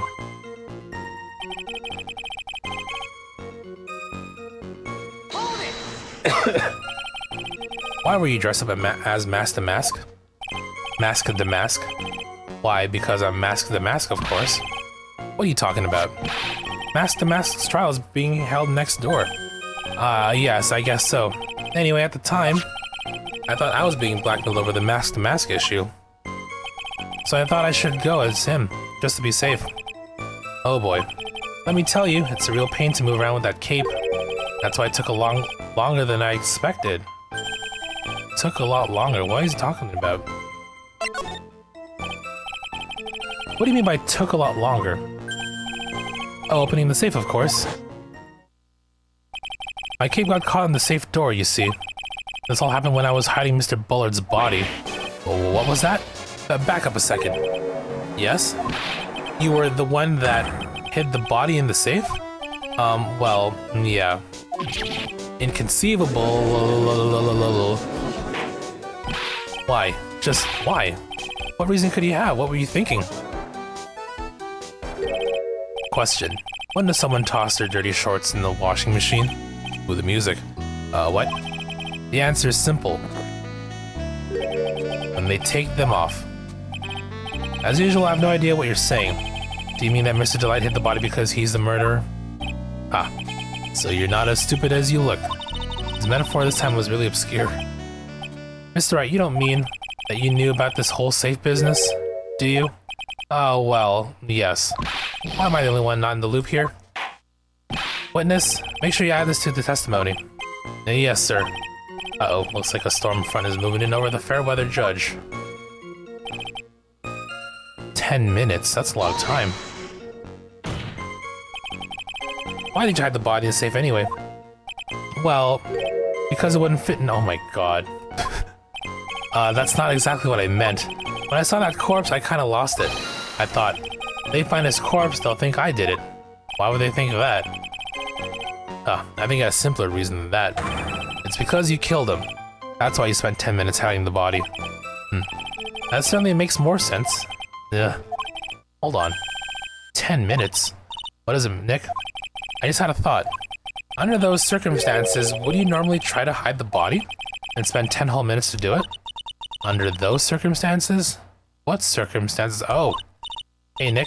If you think his behavior is so strange, why don't you present him some evidence that would show just what those circumstances were? That's it. I'll take a look at the court record. I mean, it's the alarm, right? Has to be. We read this from Mr. Delight yesterday, didn't we? There's not much in this testimony either. Okay, right, so we can probably present, 10 minutes. We can present the alarm, probably. Because, I mean, wasn't it pressed that day, too? Your Honor, could you please take a look at this record? And what might this be? The record for the emergency buzzer that connects the CEO's office to security. If the button in the office is pressed, the security team is supposed to come running. And according to this record, the buzzer was pushed once, at 1:02 a.m. Oh, what? If Mr. Ron Delight truly was the murderer, he would have ran as soon as the buzzer sounded. After all, a security guard would have been heading his way. Let's remember who we're dealing with here. You probably had no idea there were security personnel in the building. Up until 1 year ago, my client was working as a chief of security. There's no way he wouldn't have known about them. But, as it turns out, the guard never came. Because the guard's a doofus. That was nothing more than a coincidence. The fact that the guard was a pathetic loser who had just gotten punched in the face by his ex's new boyfriend. Wasn't anywhere in the vicinity that was not something Mr. Delight could have known. Again, remember who we're dealing with here. It's a sure bet that Mr. Delight didn't even notice the buzzer going off. Wow, it's back and forth here. This buzzer is extremely loud. There's no way he could have ignored something like that. If he had been conscious, that is. Conscious? What do you mean by that? Ugh. Fine. Let's hear your theory. Recall the defendant's testimony. The moment he entered the victim's office, someone attacked him. Mr. Delight said he felt dazed. I'm willing to wager that he was knocked unconscious for at least a few minutes. Unconscious? So he fainted. That's why Mr. Delight didn't know that the buzzer had sounded. And that's why he thought he had time to hide the body. So what are you trying to say? Mr. Delight was knocked out. The buzzer went off soon afterwards. Now, unless my client was able to hit the buzzer while he was unconscious, it can only mean that there was another person in that room. That's right. Whoever it was, they knocked out Ron Delight and then pressed the buzzer. Order the court, Mr. Wright. This is preposterous. It was this kid, Ron Delight, is the one who killed Kane Bullard. And who pressed the buzzer? It was the victim, of course. He pressed the buzzer when the defendant attacked him. He didn't die right away. He must have held on long enough to push that button. Ugh. Wait, there's no fingerprints though, was there not? No fingerprints. So Kane Bullard sounded the buzzer himself. What is your opinion on this, Mr. Wright? I need to prove that the real criminal was there at the scene, but how? Can I prove that it wasn't Kane Bullard who sounded the buzzer? Of course you can. The defense's opinion is this, Your Honor. This piece of evidence proves that it wasn't the victim who sounded the buzzer.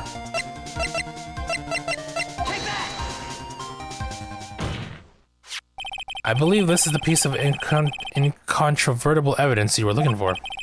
The emergency buzzer? Is there some kind of clue on it? Absolutely not. Hey, come on now. At least give some thought to what you say before opening your mouth.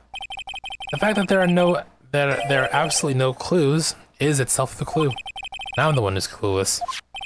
This button has no fingerprints on it. If Mr. Bullard had really pressed it himself, naturally he would have left his fingerprints behind.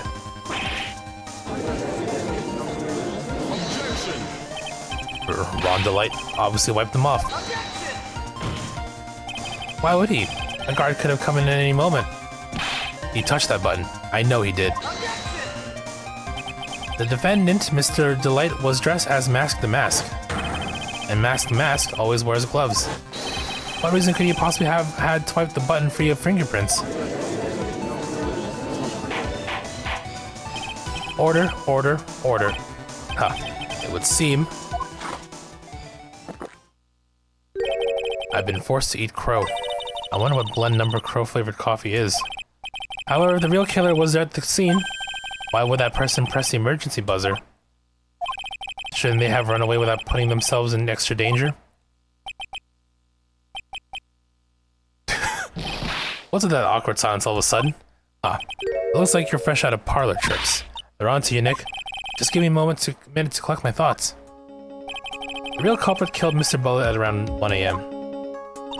Mr. Delight just happened to waltz in when the murder was taking place, right?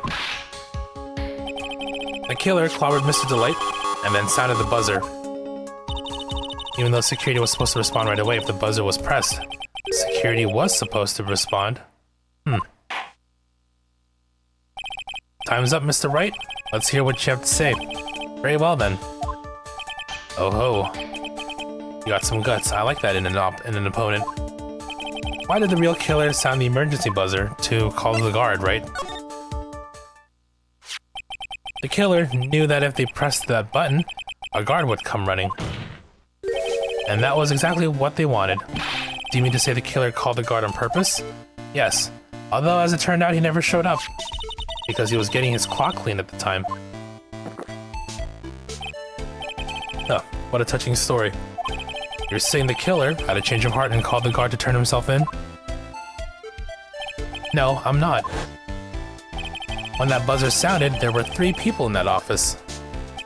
The victim, Kane Bullard, who was already dead.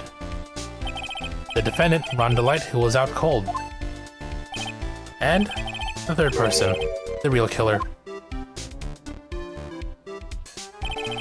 Hypothetically, yes.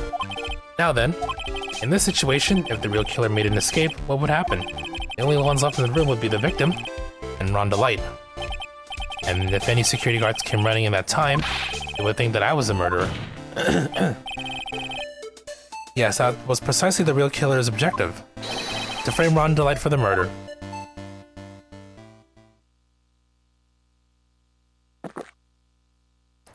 Tui.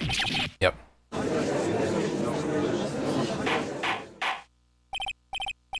Order, order, order. Ah, would seem I've been made to eat my words once again. Actually, even made to do a spit take with a cup of coffee. Mr. Wright, who was it? Who was it that tried to frame me? Wait a second. I'm the one and only Mask the Mask, so I think you mean the real killer is. We're going to drag that person in here right now. But who is it? I don't have any solid proof yet, but think about it. The killer knew Mr. DeLight's identity, and they also knew that he had been called to KB security that night. So the killer used him to execute a well-crafted plan to murder Kane Bullard. Now then, let's hear your accusation, Mr. Wright. Who was it that framed Mr. Ron DeLight for the murder of Kane Bullard? Oh, only other related party is none other than our good boy Luke. Detective Luke at me. He's the only one who could have done it. Ace Detective. Luke at me. You mean Mask the Mask did it? Your Honor, the person being tried in court next to us is not Mask the Mask at all. He is in actuality the true murderer of Kane Bullard.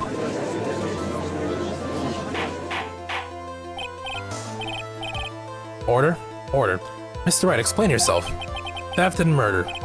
Which is the more serious crime? They're not even close. Murder is a more serious crime, of course. It's a capital crime subject to a capital punishment. Please remember the trial from yesterday, if you would. When Luke at me confessed, there was a huge commotion in the courtroom. Of course, the famous detective was unmasked as well. Mask the Mask. Instead of being convicted for murder, he was found guilty of grand larceny. That was his true objective all along. To be found guilty? Mask the Mask had the perfect alibi for when the murder took place. He was stealing the urn at Lord Lee Taylor. In other words, being found guilty as Mask the Mask was Luke at me's airtight, watertight, and unassailable alibi. A guilty verdict. As an alibi?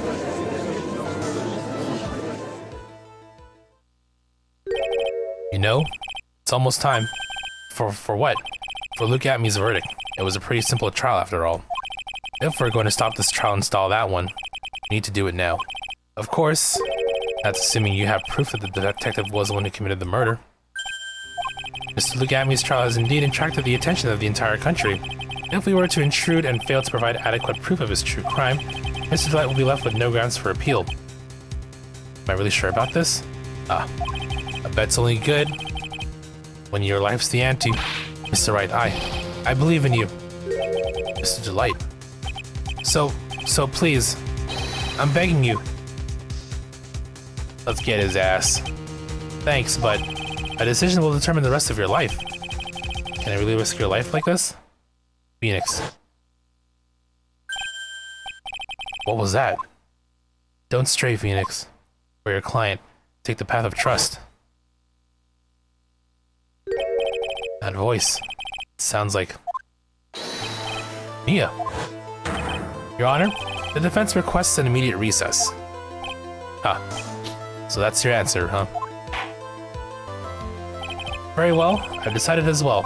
This court will now take a 20-minute recess. Mr. Wright, when we return, please summon Mr. Luke Atmey to the stand. Yes, Your Honor. Oh, next door. Oh, he. Well, Sir Detective Atmey?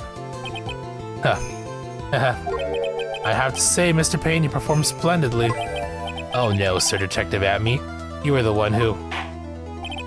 That's enough. Look at this judge. This court sees no reason to further prolong this trial. This court finds the defendant, Luke Atmey. Objection. Or hold it. Wait. Don't hand down your verdict yet, please. Well, Sir Lawyer. Welcome to my courtroom. Who's this hoser, eh? Canadian judge. My name is Phoenix Wright, attorney at law, and I wish to file an accusation against this man. Look at me. Accusation? You accuse Mask the Mask? That man is not Mask the Mask. He's just a ruthless murderer. What? Oh, yep. And so the plot thickens.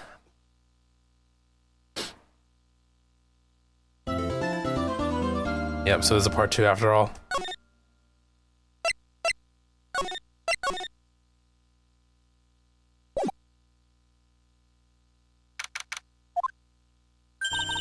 My sis? I could have sworn I heard Mia's voice. So then, she's still alive. Inside your heart. Nicky boy. Oh, Miss Delight. Is it true that Detective is the real killer? To be honest, we don't have any definite proof.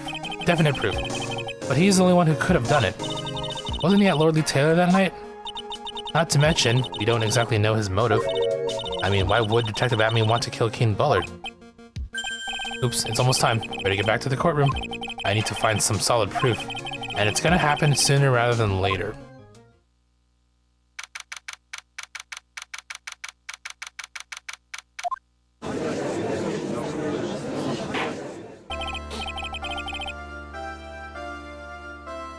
Now then, this court is back in session.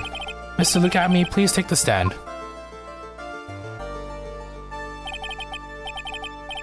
Well, well. How do you do, Sir Lawyer? I never would have thought to see you acting so recklessly. I couldn't let them hand down your verdict just yet, not when it would have given you your perfect alibi. An alibi by the name of Mask the Mask. I'm sorry, I'm afraid even the great Look at me has no idea what you mean. Of course, I've been in the next courtroom ever since 10 o'clock this morning.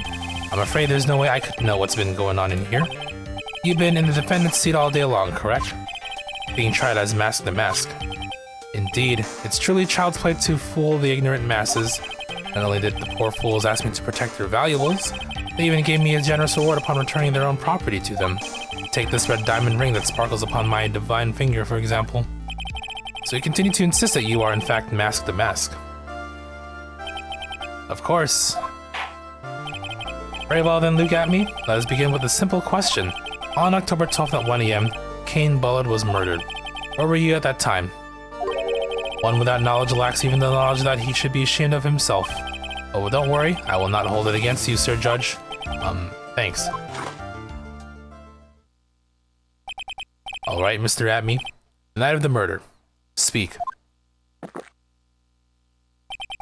We're all ears. As you wish, Sir Prosecutor.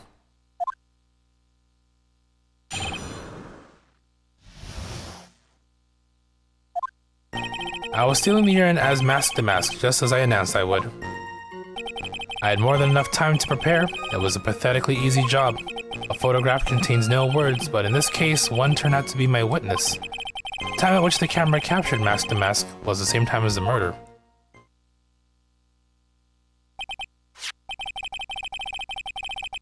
Seems that the main point of discussion will be the photo of the crime scene. Everything else up until now was all part of his plan. It has to be a secret to his picture as well.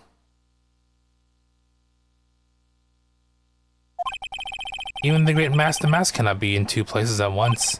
Now then, if you'll excuse me, I have a verdict to receive. Unfortunately, Mr. Atme, you still have to do your cross-examination. A fool is too foolish to know that he is a fool. I think he's trying to say that you're full of it, Nick. The only thing that's full of it is his alibi.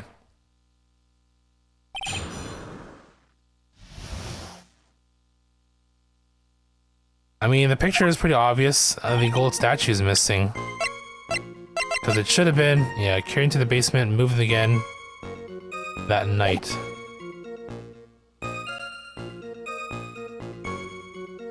Well, for now, let's get some info out of him. So this photograph is the proof, correct? Indeed it is. And the man in the photo is certainly wearing a mask.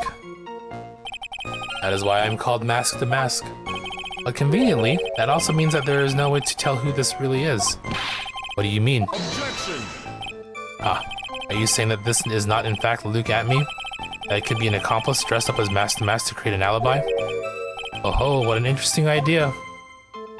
Are you saying that I, Lone Wolf Luke, had an accomplice? No, he doesn't have one, I don't think. If Luke Acme was at KV security during the murder, then the mask in this picture has to be a fake, and there really was an accomplice. But right now, I have no idea who it was. I don't have any idea right now either. Baseless objections are what that guy wants. It's got to be another way. I'm going to find it. Well, the photo itself has to be fake. But I gotta go find that statement to present that particular picture to. I believe Adrian Andrews hired you at one point. That's right. That was over 20 days ago, if I'm not mistaken. You sent the calling card to Lord Lee Taylor 10 days before the heist. That would mean you sent out the card after you began your security watch, right? Indeed, there was no reason why I couldn't do both jobs at once. It was a perfect opportunity to steal my latest target. You see, you truly are evil, aren't you? Yes, evil is what I am. Hey, Nick, isn't there something odd about this? Detective Acme was always proud of his ace detective skills, right? But if the urn was stolen from Lord Lee Taylor while he was the only one watching it, he'd have no way to maintain his perfect ace detective persona. You know, that's true. It is kind of odd. More info.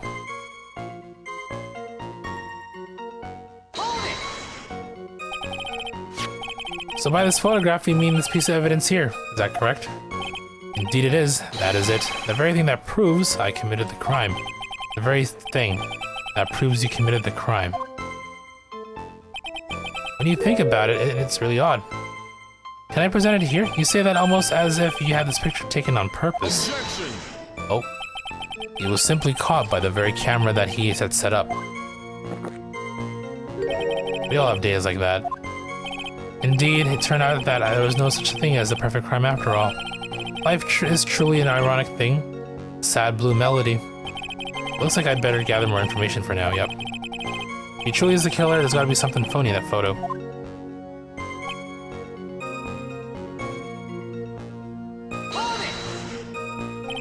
About the camera that took this photograph. Oh, come now, it's all too clear what you're thinking. Huh? You think I altered the timestamp on the photograph, don't you? I'm afraid that's impossible.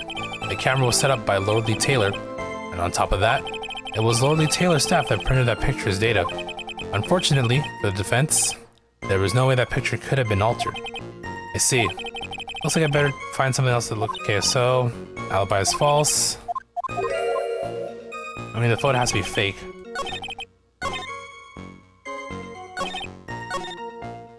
So now we've established that the camera can't be. Okay, hold on.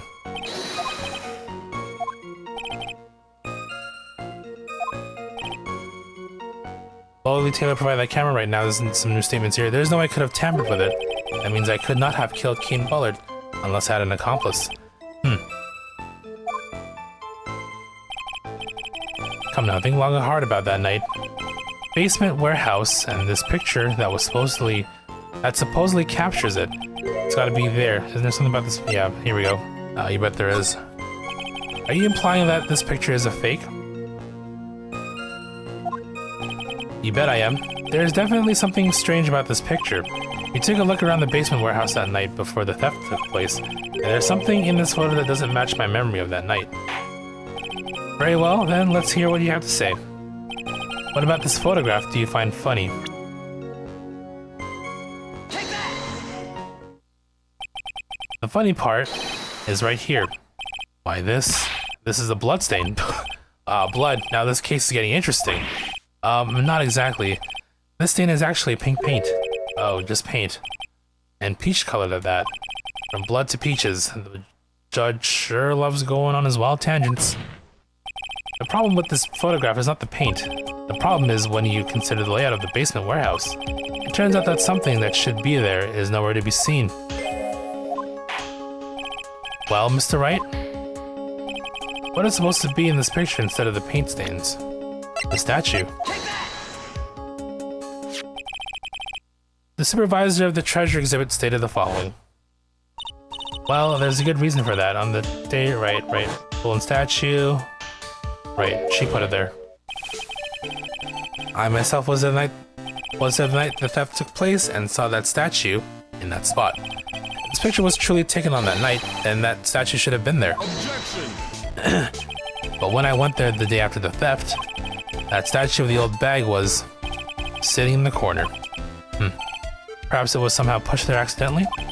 Your Honor, this statue is slightly larger than yourself and quite heavy. It would take more than an accidental push to move it that distance. In that case, can you prove it? Can you give us the rhyme and reason as to why that statue was moved that night? Can you do it, Nick? Never mind who moved it. The real question is, why did they move it?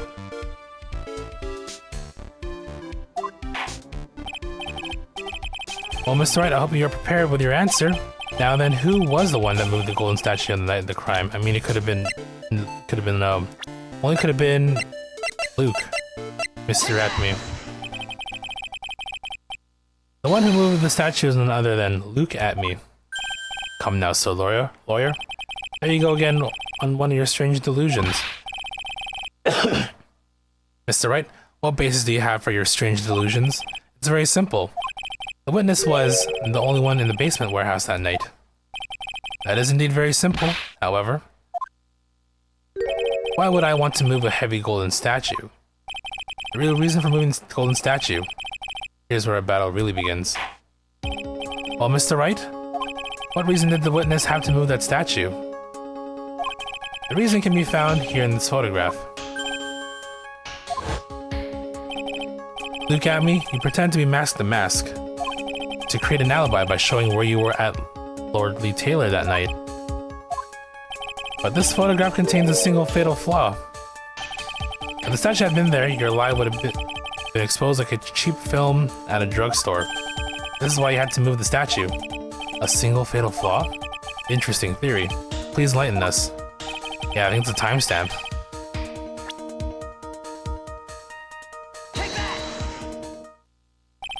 Naturally, the lie in this photo is the timestamp. What do you mean? I'll tell you exactly what I mean. On night in question, Luke Atme went to KB Security and murdered Keen Bullard. Therefore, it's obvious it would have been impossible for him to be at Lord Lee Taylor at this time.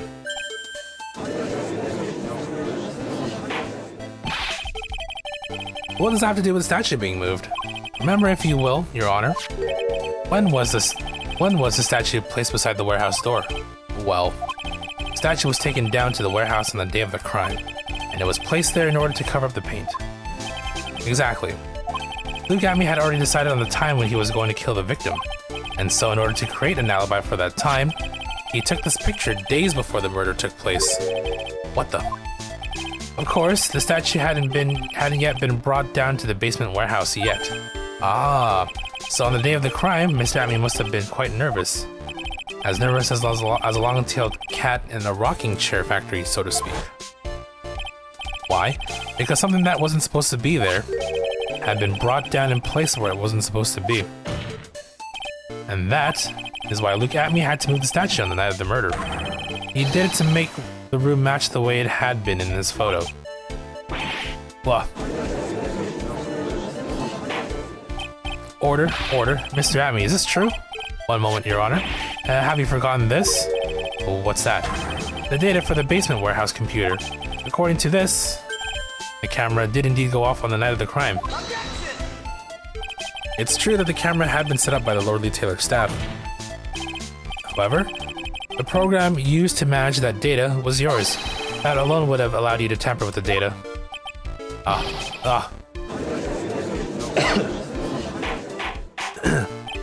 Order.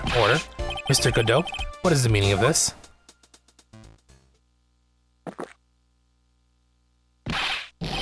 Godot, I warn you about making me wait. Now put that coffee down. My 11th cup. I promise to drink it no more than 17 during a trial. Which means I'm still good till the last drop. However, the defense has a very good point. A good point? So what? We are all but travelers on a road of infinite points. I think he's got his points mixed up with his other points. So you say this photo was taken ahead of time, and that statue was moved in order to make it match. That's a very interesting idea. However, there's one point that can't be denied, which is That's only a possibility. Men that are trapped by the chains of maybe can never reach their dreams. That's very true. No way, don't fall for that, Your Honor. Hey, Mr. Damask. Yes? If there is no funny business in your actions as Mask Damask, there should be no problem with you telling us your strategy. So let's hear it. Yes, please provide this court with your testimony about your plan to steal the sacred urn.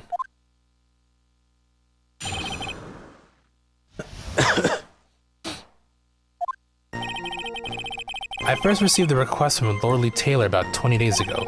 The urn was placed in a box and Zavari was sent to the warehouse. Hence, I was actually unable to see the urn for myself until the day of the crime. I knew it was an extremely valuable treasure, so I sent my card 10 days beforehand. And then handled security by myself to ensure that my crime would go smoothly. At last, I held the urn in my hands for the first time at 1 AM on October 12th. That's pretty much all the stuff we heard before, isn't it? Yeah, but we will find the truth hidden in the nuggets of new information he gave. Witness, you're sure there are no mistakes this time? Zvati.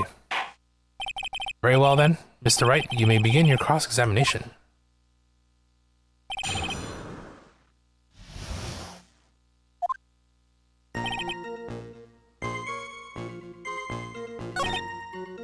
Urn was placed in the box, and then Zavari was sent to warehouse, sure. Hence, I was unable to see the urn for myself until the day of the crime.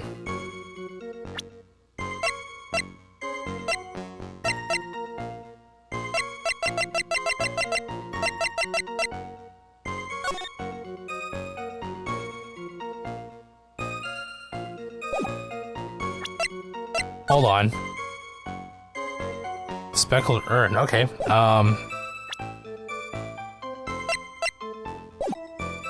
Yeah, there's no way. Okay, so you're sure that you had never seen the urn before? Indeed. You may ask Lady Andrews to confirm for yourself. My security was focused entirely on the entrance to the warehouse. However, I look at me, I let no information whatsoever slip through my fingers.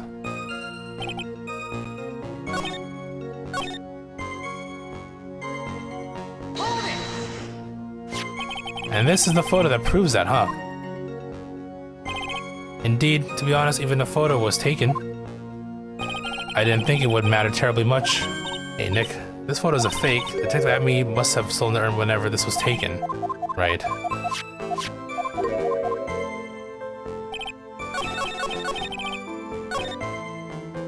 I guess we can present it here, right? He said speckled urn in the note. Mr. Atme, if you really are a Mask Damask, then you also wrote this calling card, correct? But of course. Is there a problem with that calling card? Allow me to read a passage from the calling card that Mask Damask had written. Take good care of the speckled urn. Now, the speckled here surely refers to this pink pattern on the sacred urn. Yes, that is true. But so what? Truth be told, there is no way that Mask Damask could have known about this pattern. What do you mean? This pink spotted pattern on the urn is actually nothing more than paint stains. Paint stains? And these stains did not appear until after the urn had been taken to Lordly Taylor. I'm not finding this joke to be very funny, Mr. Trite. The day that the sacred urn was taken to the warehouse, the urn was broken due to human error, or should I say, an error-prone human. And that's when the pink paint got on the urn. Ugh, you can't be serious. And yet this calling card clearly mentions the paint pattern. Which means, Detective Atme had seen this urn long before the crime ever took place. In fact, he saw it when this fake photo was taken. And because this photo is a fake, your alibi from the night of the murder no longer holds water. Whoa.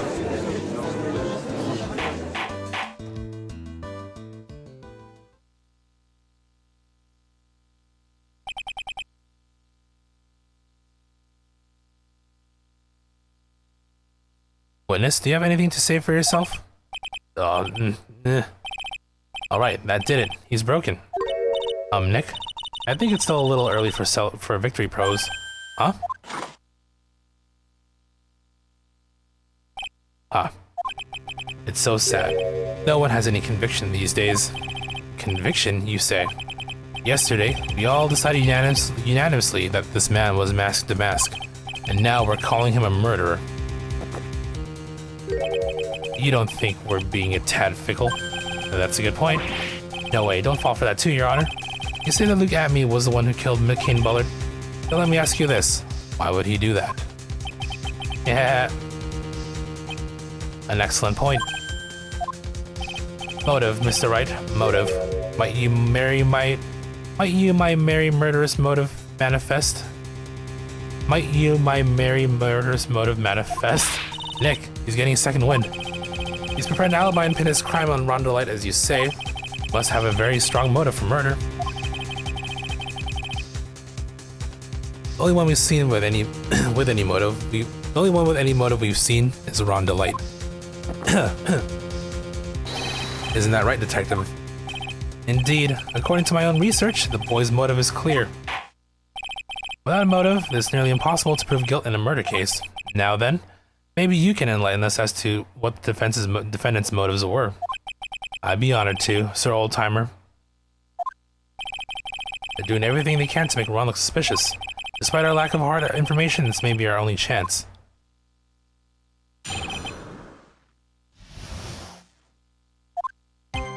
I, Luke Atme, had no points of contact with the victim whatsoever. Kane Bullard decided to investigate mask to mask and simply mistook who he was. Okay. It was Mr. Bullard who wrote the blackmail letter and sent it to Ron DeLite. And it was again Mr. Bullard who harbored a grudge against Mr. DeLite for his betrayal. Mr. Bullard's mistake is quite inexcusable. The defendant truly believes he is masked to mask. That is why Mr. DeLite saw it fit to kill Kane Bullard.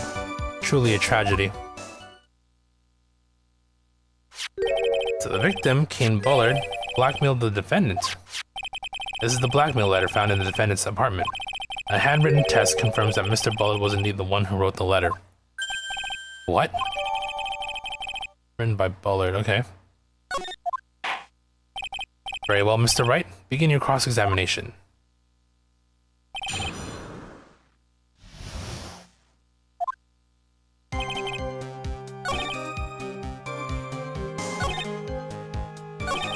Oh, start pressing.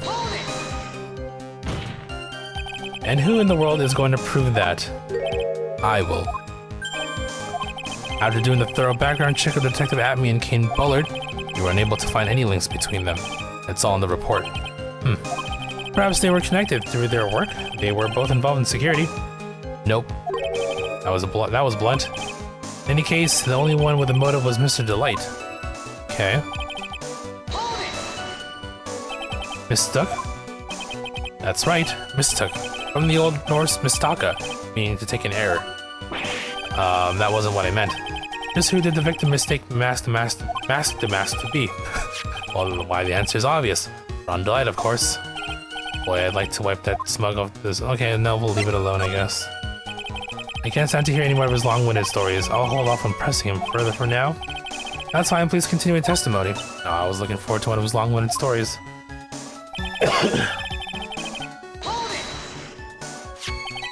You mean this blackmail letter right here? It says bring 50,000. And the handwriting is without a doubt the victim's.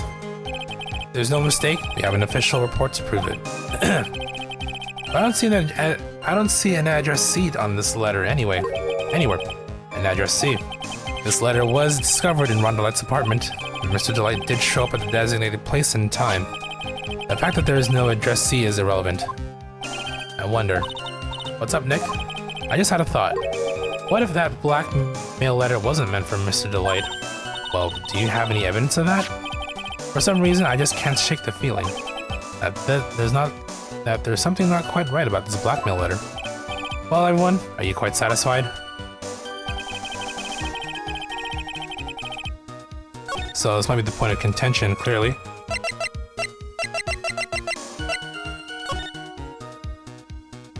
I'll take that red diamond. Oh, yeah. So this was indeed meant for for Luke. Objection! Got him.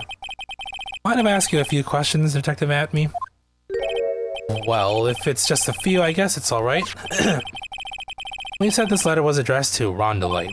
I couldn't help but notice one major contradiction. Contradiction? I don't know where a walking contradiction like you gets off saying things like that. Ouch. You're one to talk.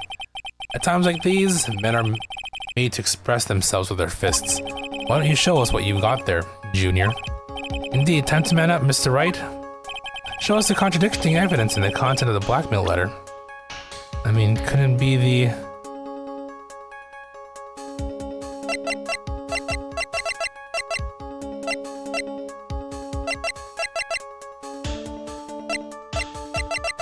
I guess I'm gonna show... Hold on.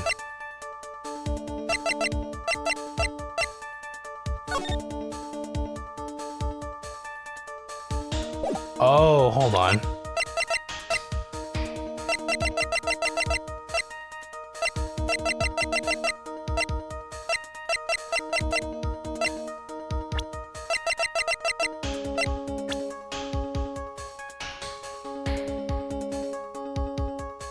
I mean, you're referring to the red jewel, but he didn't have it in the first heist here. Maybe this is it?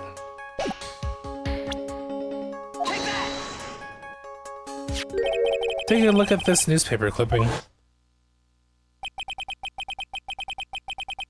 It contains a picture of the Tear of Eminon, that stolen jewel.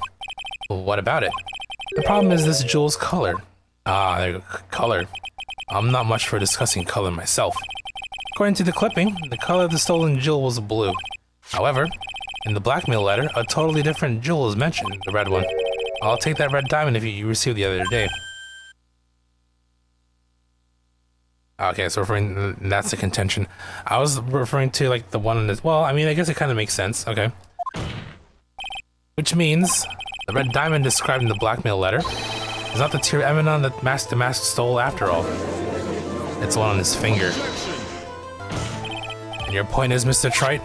So you are trying to say that this blackmail letter was intended for someone else. That is what you're trying to say. Right, Trite? That is what you're trying to say. Right, Mr. Wright? Well, that is what you're trying to say. Right, Nick? Yes. This is who Kane Bullet was actually blackmailing. Now, okay, yeah. You with the red diamond. Naturally, it was you, Detective Atme. With the red... Yeah, there you go. You have some sort of basis for that claim? You have been personally involved in every single mask-to-mask case. In the last case, you recovered what was stolen and received a jewel as your reward. A jewel. Probably the one wrapped conspicuously around your finger. That red diamond ring. Ugh. That is the diamond referred to in the letter, which means that Kane Bullet wrote that letter in order to blackmail you.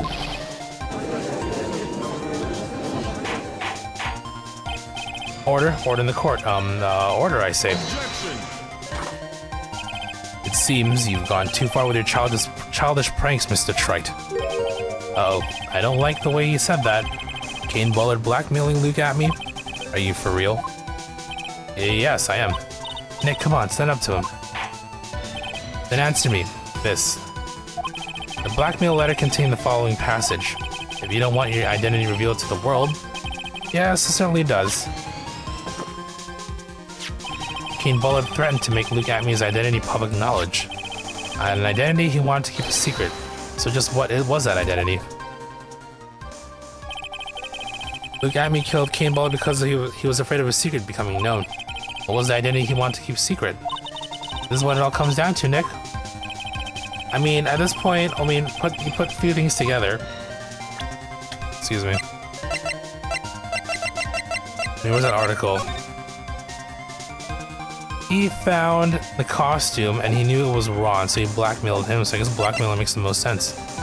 Also, it's the only option that makes sense out of the three. Luke Atme was a blackmailer. Objection! Hey now, isn't that a little different from what you've been saying? You said that Kane Bullet was the one blackmailing Luke Atme. Are you saying that Amy was blackmailing someone else on top of that? You have to admit that does sound a little odd. It's not odd. It's the only thing that makes any sense. Game Butler was blackmailing Luke at me. But Ron DeLite was also being blackmailed by a certain someone. So did you start receiving yeah, okay, flashback, flashback, flashback. Oh shoot, I went too far, damn it. And that someone was none other than Luke at me. Silence. You can't go back, can we? And I didn't save. I should save now, actually, in case things go wrong here. Well, basically, yeah, blackmail, detailed plans, etc., etc. We all know that shenanigans. Now I see, it's all becoming clear. What is? When you were in grade school, you received the same report card every year. Careless, with the tendency to jump to conclusions. Am I wrong? How did you... You say that I, Luke Atme, was blackmailing Ron DeLite, in which case I would naturally know all about his relation to Mask the Mask. Well, yes. Ron DeLite started receiving plans from his second crime onward, correct? Which means I learned of his identity when he committed that first crime. Good point. You certainly couldn't have blackmailed him otherwise. In that case, let's see some hot, bitter evidence. During the first crime, how did Luke Atme know that Ron DeLite was Mask the Mask? We can probably present the article, right? I think I see it. See what? When you were in grade school, you received the same report card every year. Gets into lots of mischief trying to be the center of attention. Well, what do you mean? This newspaper clipping. It has a picture of you and Ron DeLite in his guard uniform. It seems that Mask the Mask didn't just disappear into thin air. He just took off his outfit and hid it in a bucket. That sounds far too stupid to be true. Correct. With tricks like that, he couldn't fool a baby, let alone an ace detective. And that's when you figured it out, Mr. Atme. That's when you learned that under his mask, Mask the Mask was really Ron DeLite. Yeah. Only that, it looks like he wasn't even an ace detective. I can't believe it. He was just a slimy blackmailer. What a fraud, trying to pass himself off as an ace detective. Why you? How dare you expose me like that? Why I mean, I never blackmailed anyone in my life. I'm a famous and proud ace detective, and also Mask the Mask. Why can't you understand that? I'm afraid you are neither a proud thief nor an ace detective. You're a blackmailer and a murderer. That is your true identity. Why you? How dare you imply that one silk could ever fall such low deals? Why not try to do something yourselves with those big mouths of yours, you real fools? Fools, I say, none of you can compare your gene to my genius. Real jealous, so go on, desecrate me. Okay, I'll leave it alone. Are we done, though? That's the most important question. It would seem we finally arrived at the real answer. That was quite a performance by Mr. Atme. Bailiff, please prepare a cell for Mr. Atme. Objection. Oh, we ain't done yet.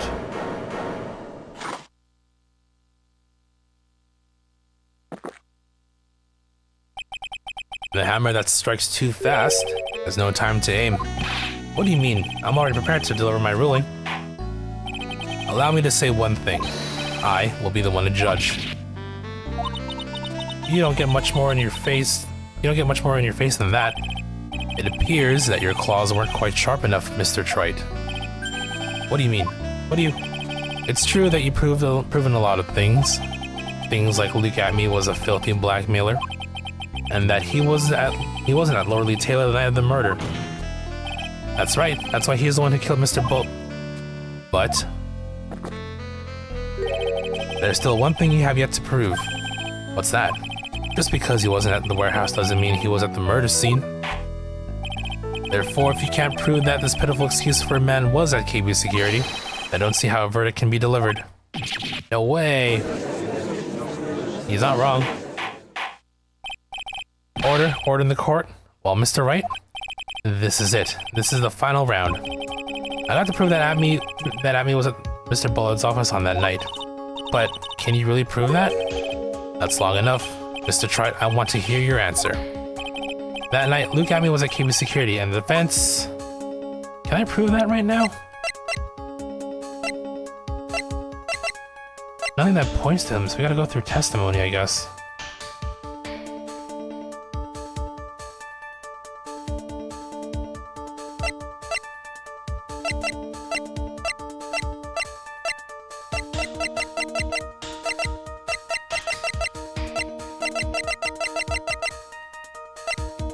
We have no proof. I don't think we can.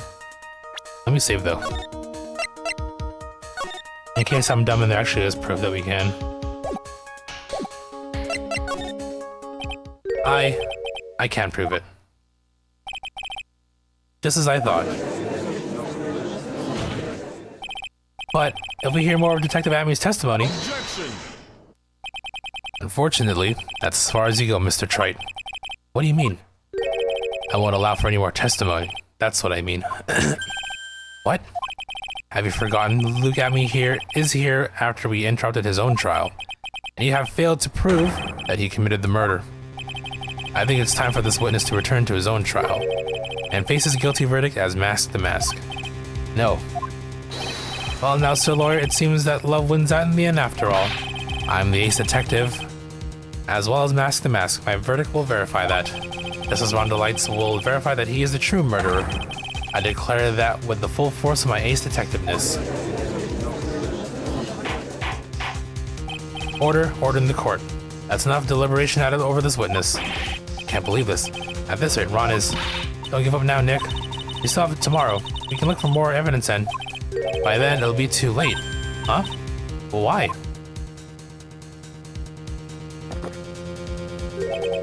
Double jeopardy. One of the basic rules of any court of law. Double jeopardy? Should a defendant be tried and found innocent in court, a defendant cannot be tried again for the same crime.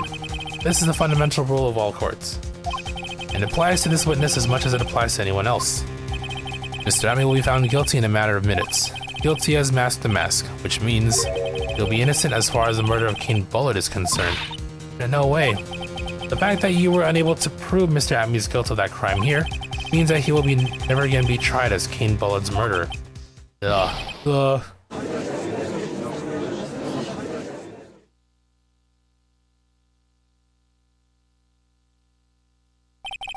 Now there's nothing I can possibly do to win. Even if Ron is proclaimed to be innocent, the real killer, Luke Amy, will go free. You have cross-examined every statement the witness has made here today. As long as there is no more testimony, I'm afraid I have to declare that there will be no further questioning of this witness. Are there any objections?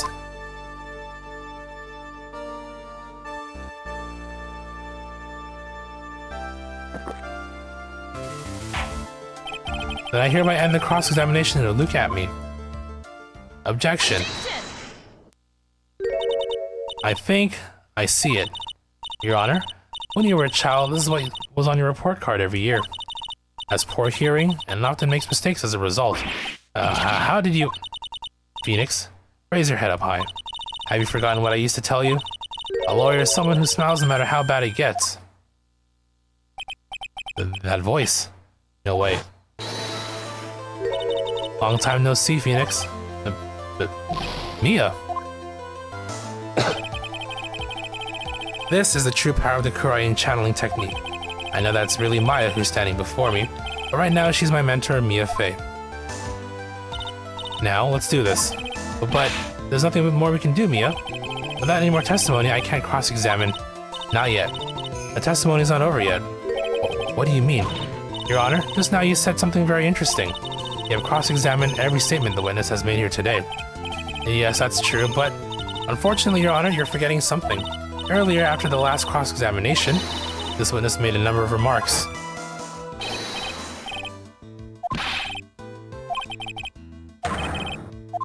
Right, okay. Yes, but these comments appear to have no importance whatsoever. Very well, then we shall prove their importance via cross-examination. At any rate, as long as the witness has made these remarks, we, the defense, assert our right to question them. Is that alright with you, prosecutor? Is something the matter, Mr. Godot? Nothing. Oh, Sir Lawyer, it looks like you're one step too late. If you think such falsehoods will do anything to me, look at... Let's hear it. Huh?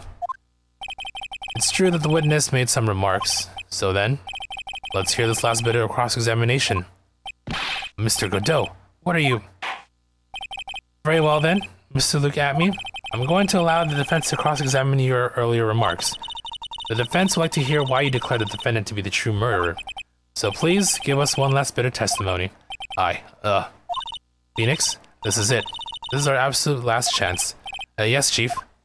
Yeah, Mia with the clutch. She's always there to save the day. Indeed, it is true that I was not at Loreley Taylor. I had to leave to see about another vitally important job request. I had known about the date beforehand, so I had this photograph readied. My brilliant deduction was what informed me that the true culprit was Ron Delight. And thanks to the keycard and wallet, it was abundantly clear that he was there. I also was able to make a deduction from the buzzer, which only sounded once. The button did not have any fingerprints on it. Why? The victim would have left prints if he sounded it, which means the killer sounded it. Mr. Delight was wearing his mask-to-mask outfit, which is why he left no prints. In the blackmail letter, the victim just likely mistook the color of the jewel. Zvati. Therefore, all the evidence points to that poor boy. That is a lot of statements. The longest testimony yet. This testimony actually seems to hold up pretty well. The witness's earlier remarks do not appear to have been hastily prepared. All of his points have been explained, and none of them seem to contradict anything. But of course... But how did you know about the emergency buzzer? The police investigation documents went directly through me. I always look over all the documents. It's elementary, Sir Lawyer. Ugh. Are you going to make even more trouble for us now, Sir Lawyer? I'll not allow you of your usual shenanigans, Mr. Wright. Yes, Your Honor. We cannot postpone Luke Atmey's trial any longer. This is your last chance. Hang on a sec. Just one chance? It seems that the party is about to begin. Well, Phoenix, there isn't any evidence that contradicts that testimony. So it would seem... What do you mean, so it would seem? Listen, Phoenix, pointing out contradictions doesn't always mean you always have to present evidence, does it? At any rate, this is our last chance. You can't point out a case-breaking contradiction. You lose. That's all there is to it. Cup number 17, the last cup. It seems the time has come to put an end to this trial. I have to find a fatal contradiction in this testimony, and I need to point out without presenting evidence. Which means all I can do is find a contradictory remark, and press it. Remember, you only get one chance. Very well then, Mr. Wright, please begin your final cross-examination.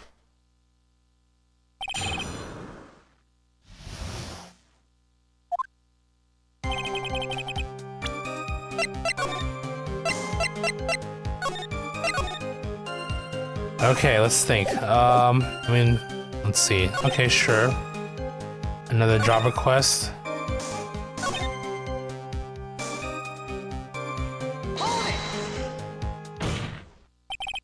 Yes, I mean, about this last remark. Objection. Oh. You still don't get it, do you, Trite? This isn't the time to be pressing the witness on every little statement. What? I said this before. There's still one thing you haven't proven. Right. Oh, damn. You think that's it, eh?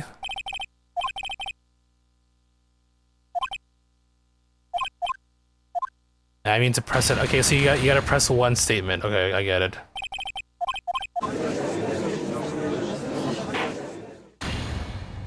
Okay, good thing I saved. I don't want to go through all that again. I figured that was the case, but I wanted to see how it looked. So only one statement. We gotta figure out what that statement is. Okay. God, there's so much to go through, though. Thanks to keycard and wallet. Okay, sure, makes sense. Able to make a deduction from the buzzer, which only sounded once. The button's okay, because of the costume. All right.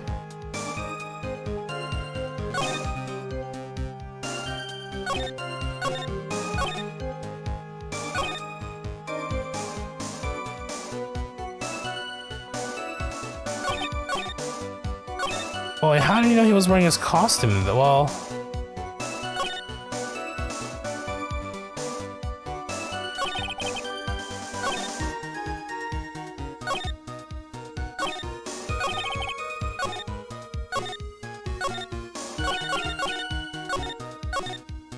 I mean, that's the only thing that stands out to me personally. Let's see.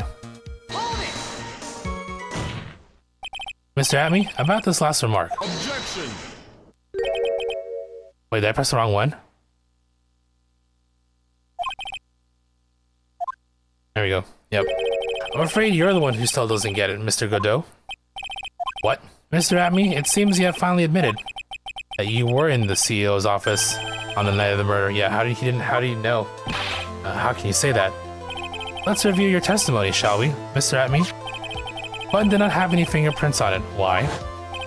Mr. Delight was wearing his mask-to-mask outfit, is that correct? Indeed, that's what I said. My deductions are absolutely foolproof. More like your deductions prove that you're a fool. I'm sorry, whatever do you mean? For some reason, I'm starting to get really thirsty.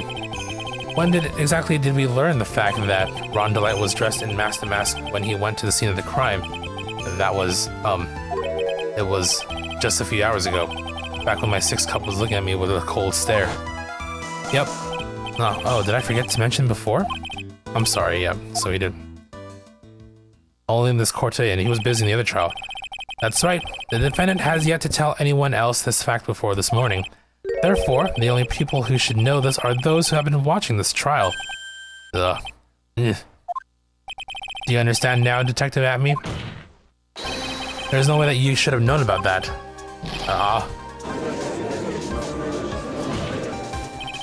You were in the next courtroom, being tried as mask to mask. So then enlighten us, just how did you know about that piece of information? Yeah, well... Come on, this detective must have known about it. He probably had plenty of chances to find out beforehand. And it's those chances that I want to discuss next. That night, Mr. Delight was wearing his mask-to-mask outfit. There's one and only one way for Detective Atme to have found that out. Only one? One way, you say? Please recall, if you will, Mr. Delight's testimony. When I entered the office, there was a suspicious shadow there. For a second, my client witnessed the real killer. But Mr. Delight never saw his attacker, so there's no way to tell whether or not the real killer was Luke Atme. It's with that statement that I'll turn this case on its head. Just what are you implying? Mr. Delight saw the real killer, correct? Now, if you turn that statement around, it stands to reason that the real killer had also seen Ron Delight. Impossible. Reveal the sprite. Yep. Detective Atme, you saw Mask to Mask at the murder scene that night. You saw him when you killed Kane Bullard and assaulted Ron Delight. That was the only way you could have known what Ron was wearing.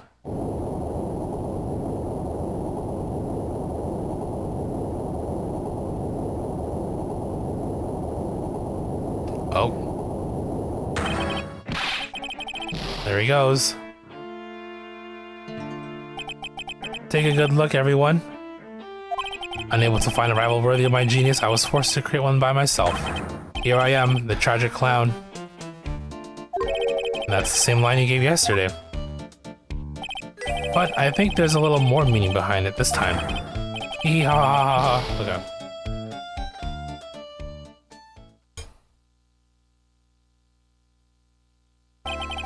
What an awfully complicated incident. Yup. Kane Bull was blackmailing Luke Atme, who was in turn blackmailing Ron Delight.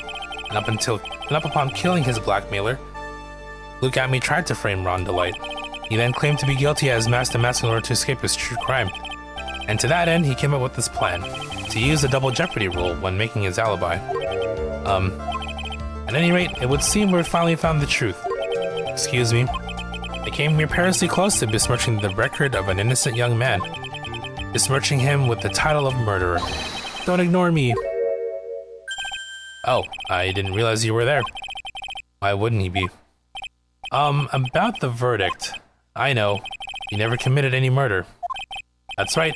I'm so glad you understand that. But, I really am mask to mask. Huh? So thanks to that trial yesterday, I'm innocent now, right? What was it you said? Double jeopardy? Now that you mention it, I've been careless. Careless? What do you think, Mia? As the defendant says, the rule of double jeopardy is absolute. The defendant can never be tried twice for a crime in which he was once found innocent.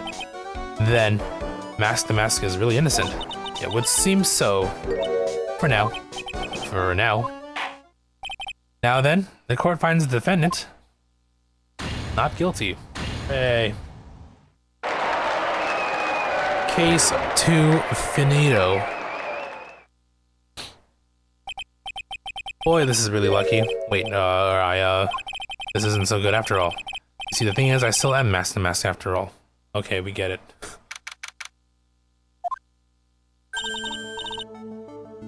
You did it, Phoenix. Thanks, Mia. It's been a long time, hasn't it? Yeah, it's because Maya doesn't call on me much these days. Oh. I'm just joking, Phoenix. Don't take everything so seriously. But on the other hand, Maya, she seems kind of torn these days. I mean, about becoming the master of the Korean channeling school. Becoming the master means saying goodbye to our mother. Misty Faye, right? Watch over her, will you, Phoenix? Of course. Well then, see you around. Mia. Mr. Wright. I don't know what to say. Congratulations, Mr. Delight.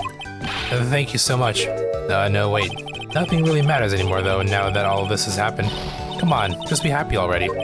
Maya, you've been cleared of the murder charges and got off as Mask the Mask to boot.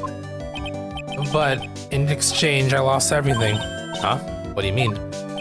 Stealing security information from KB Security and becoming Mask the Mask. I did it all for one reason. For her. You mean your wife, Desiree. She hates criminals more than anything. Come to think of it, she was once held hostage by some robbers, wasn't she? She always said how she hated sneaky criminals. I knew that, but once I got fired from KB Security and lost all the money I had, she wouldn't have had any reason to stay with me. I thought she would leave me for sure. So that's why you became Mask the Mask. Yes, but it's all over now. A broken bowl can never be put back together. That's not true, right, Nick? Right. Really? Can we go back to the way things were? You'll be fine, and Nick can prove it. I can? I kinda wish you would check with me first. Mr. Delight, even if a bowl is broken, there's always a way to put it back together. Just like the urn. The sacred urn. Desiree was the one who found this.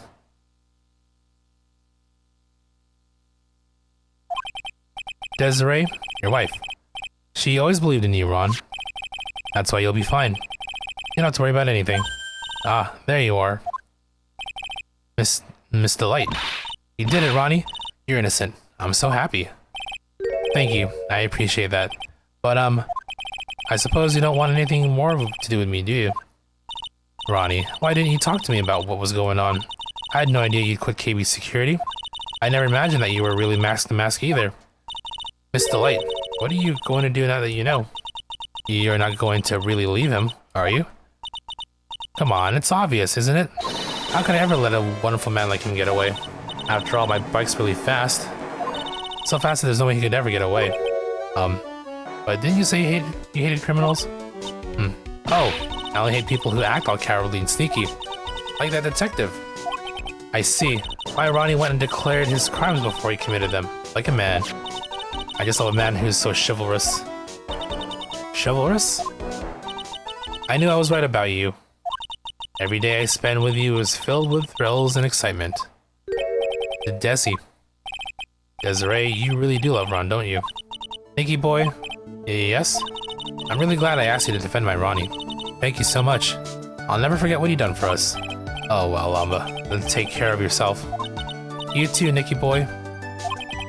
Gulp, I can feel my face going red. Mr. Nick, Mystic Maya, congratulations. Oh. Talk about bad timing. Mr. Nick, how could you? Another man's wife? In front of Mystic Maya? No, you got it all wrong. I'll never forgive you. Never, ever.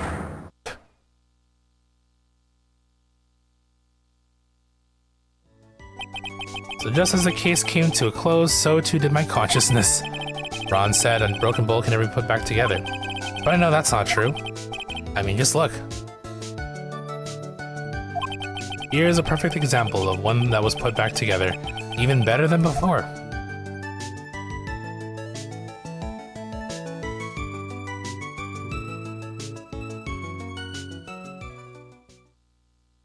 Alright, we did it, hooray! Episode 2 is done, we have 3 more to go before we get our platinum. But we will save this for next time. It is 1 o'clock, perfect perfect place to call it quits for the night. I do expect to be back tomorrow, or I guess later today for a Thursday stream, because we'll be playing a bit of Wilds, kind of like a waiting room, so to speak, before the new update pops out. Hopefully it pops out in time so we can do as much as we can and, you know, make sure we're on top of all the content that pours out. So that being said, thank you all guys for watching. Thank you all for hanging out. Whether you've been lurking or chatting or anything in between, your company is always appreciated as I continue to work through the good old backlog here. Also thank you, for sticking around when you watched the Switch 2 presentation. That was a lot of fun, a lot of good stuff to look forward to for sure. I will try my best to get a day one so that we can, stream some good old Mario Kart on release, hopefully. Anything else that I may think of for the upcoming week, for the rest of the week / weekend? I'll let you know on Discord. Or if things change, like, basically if we're unable to stream later today for whatever reason. But we will do our best to, get there, so to speak.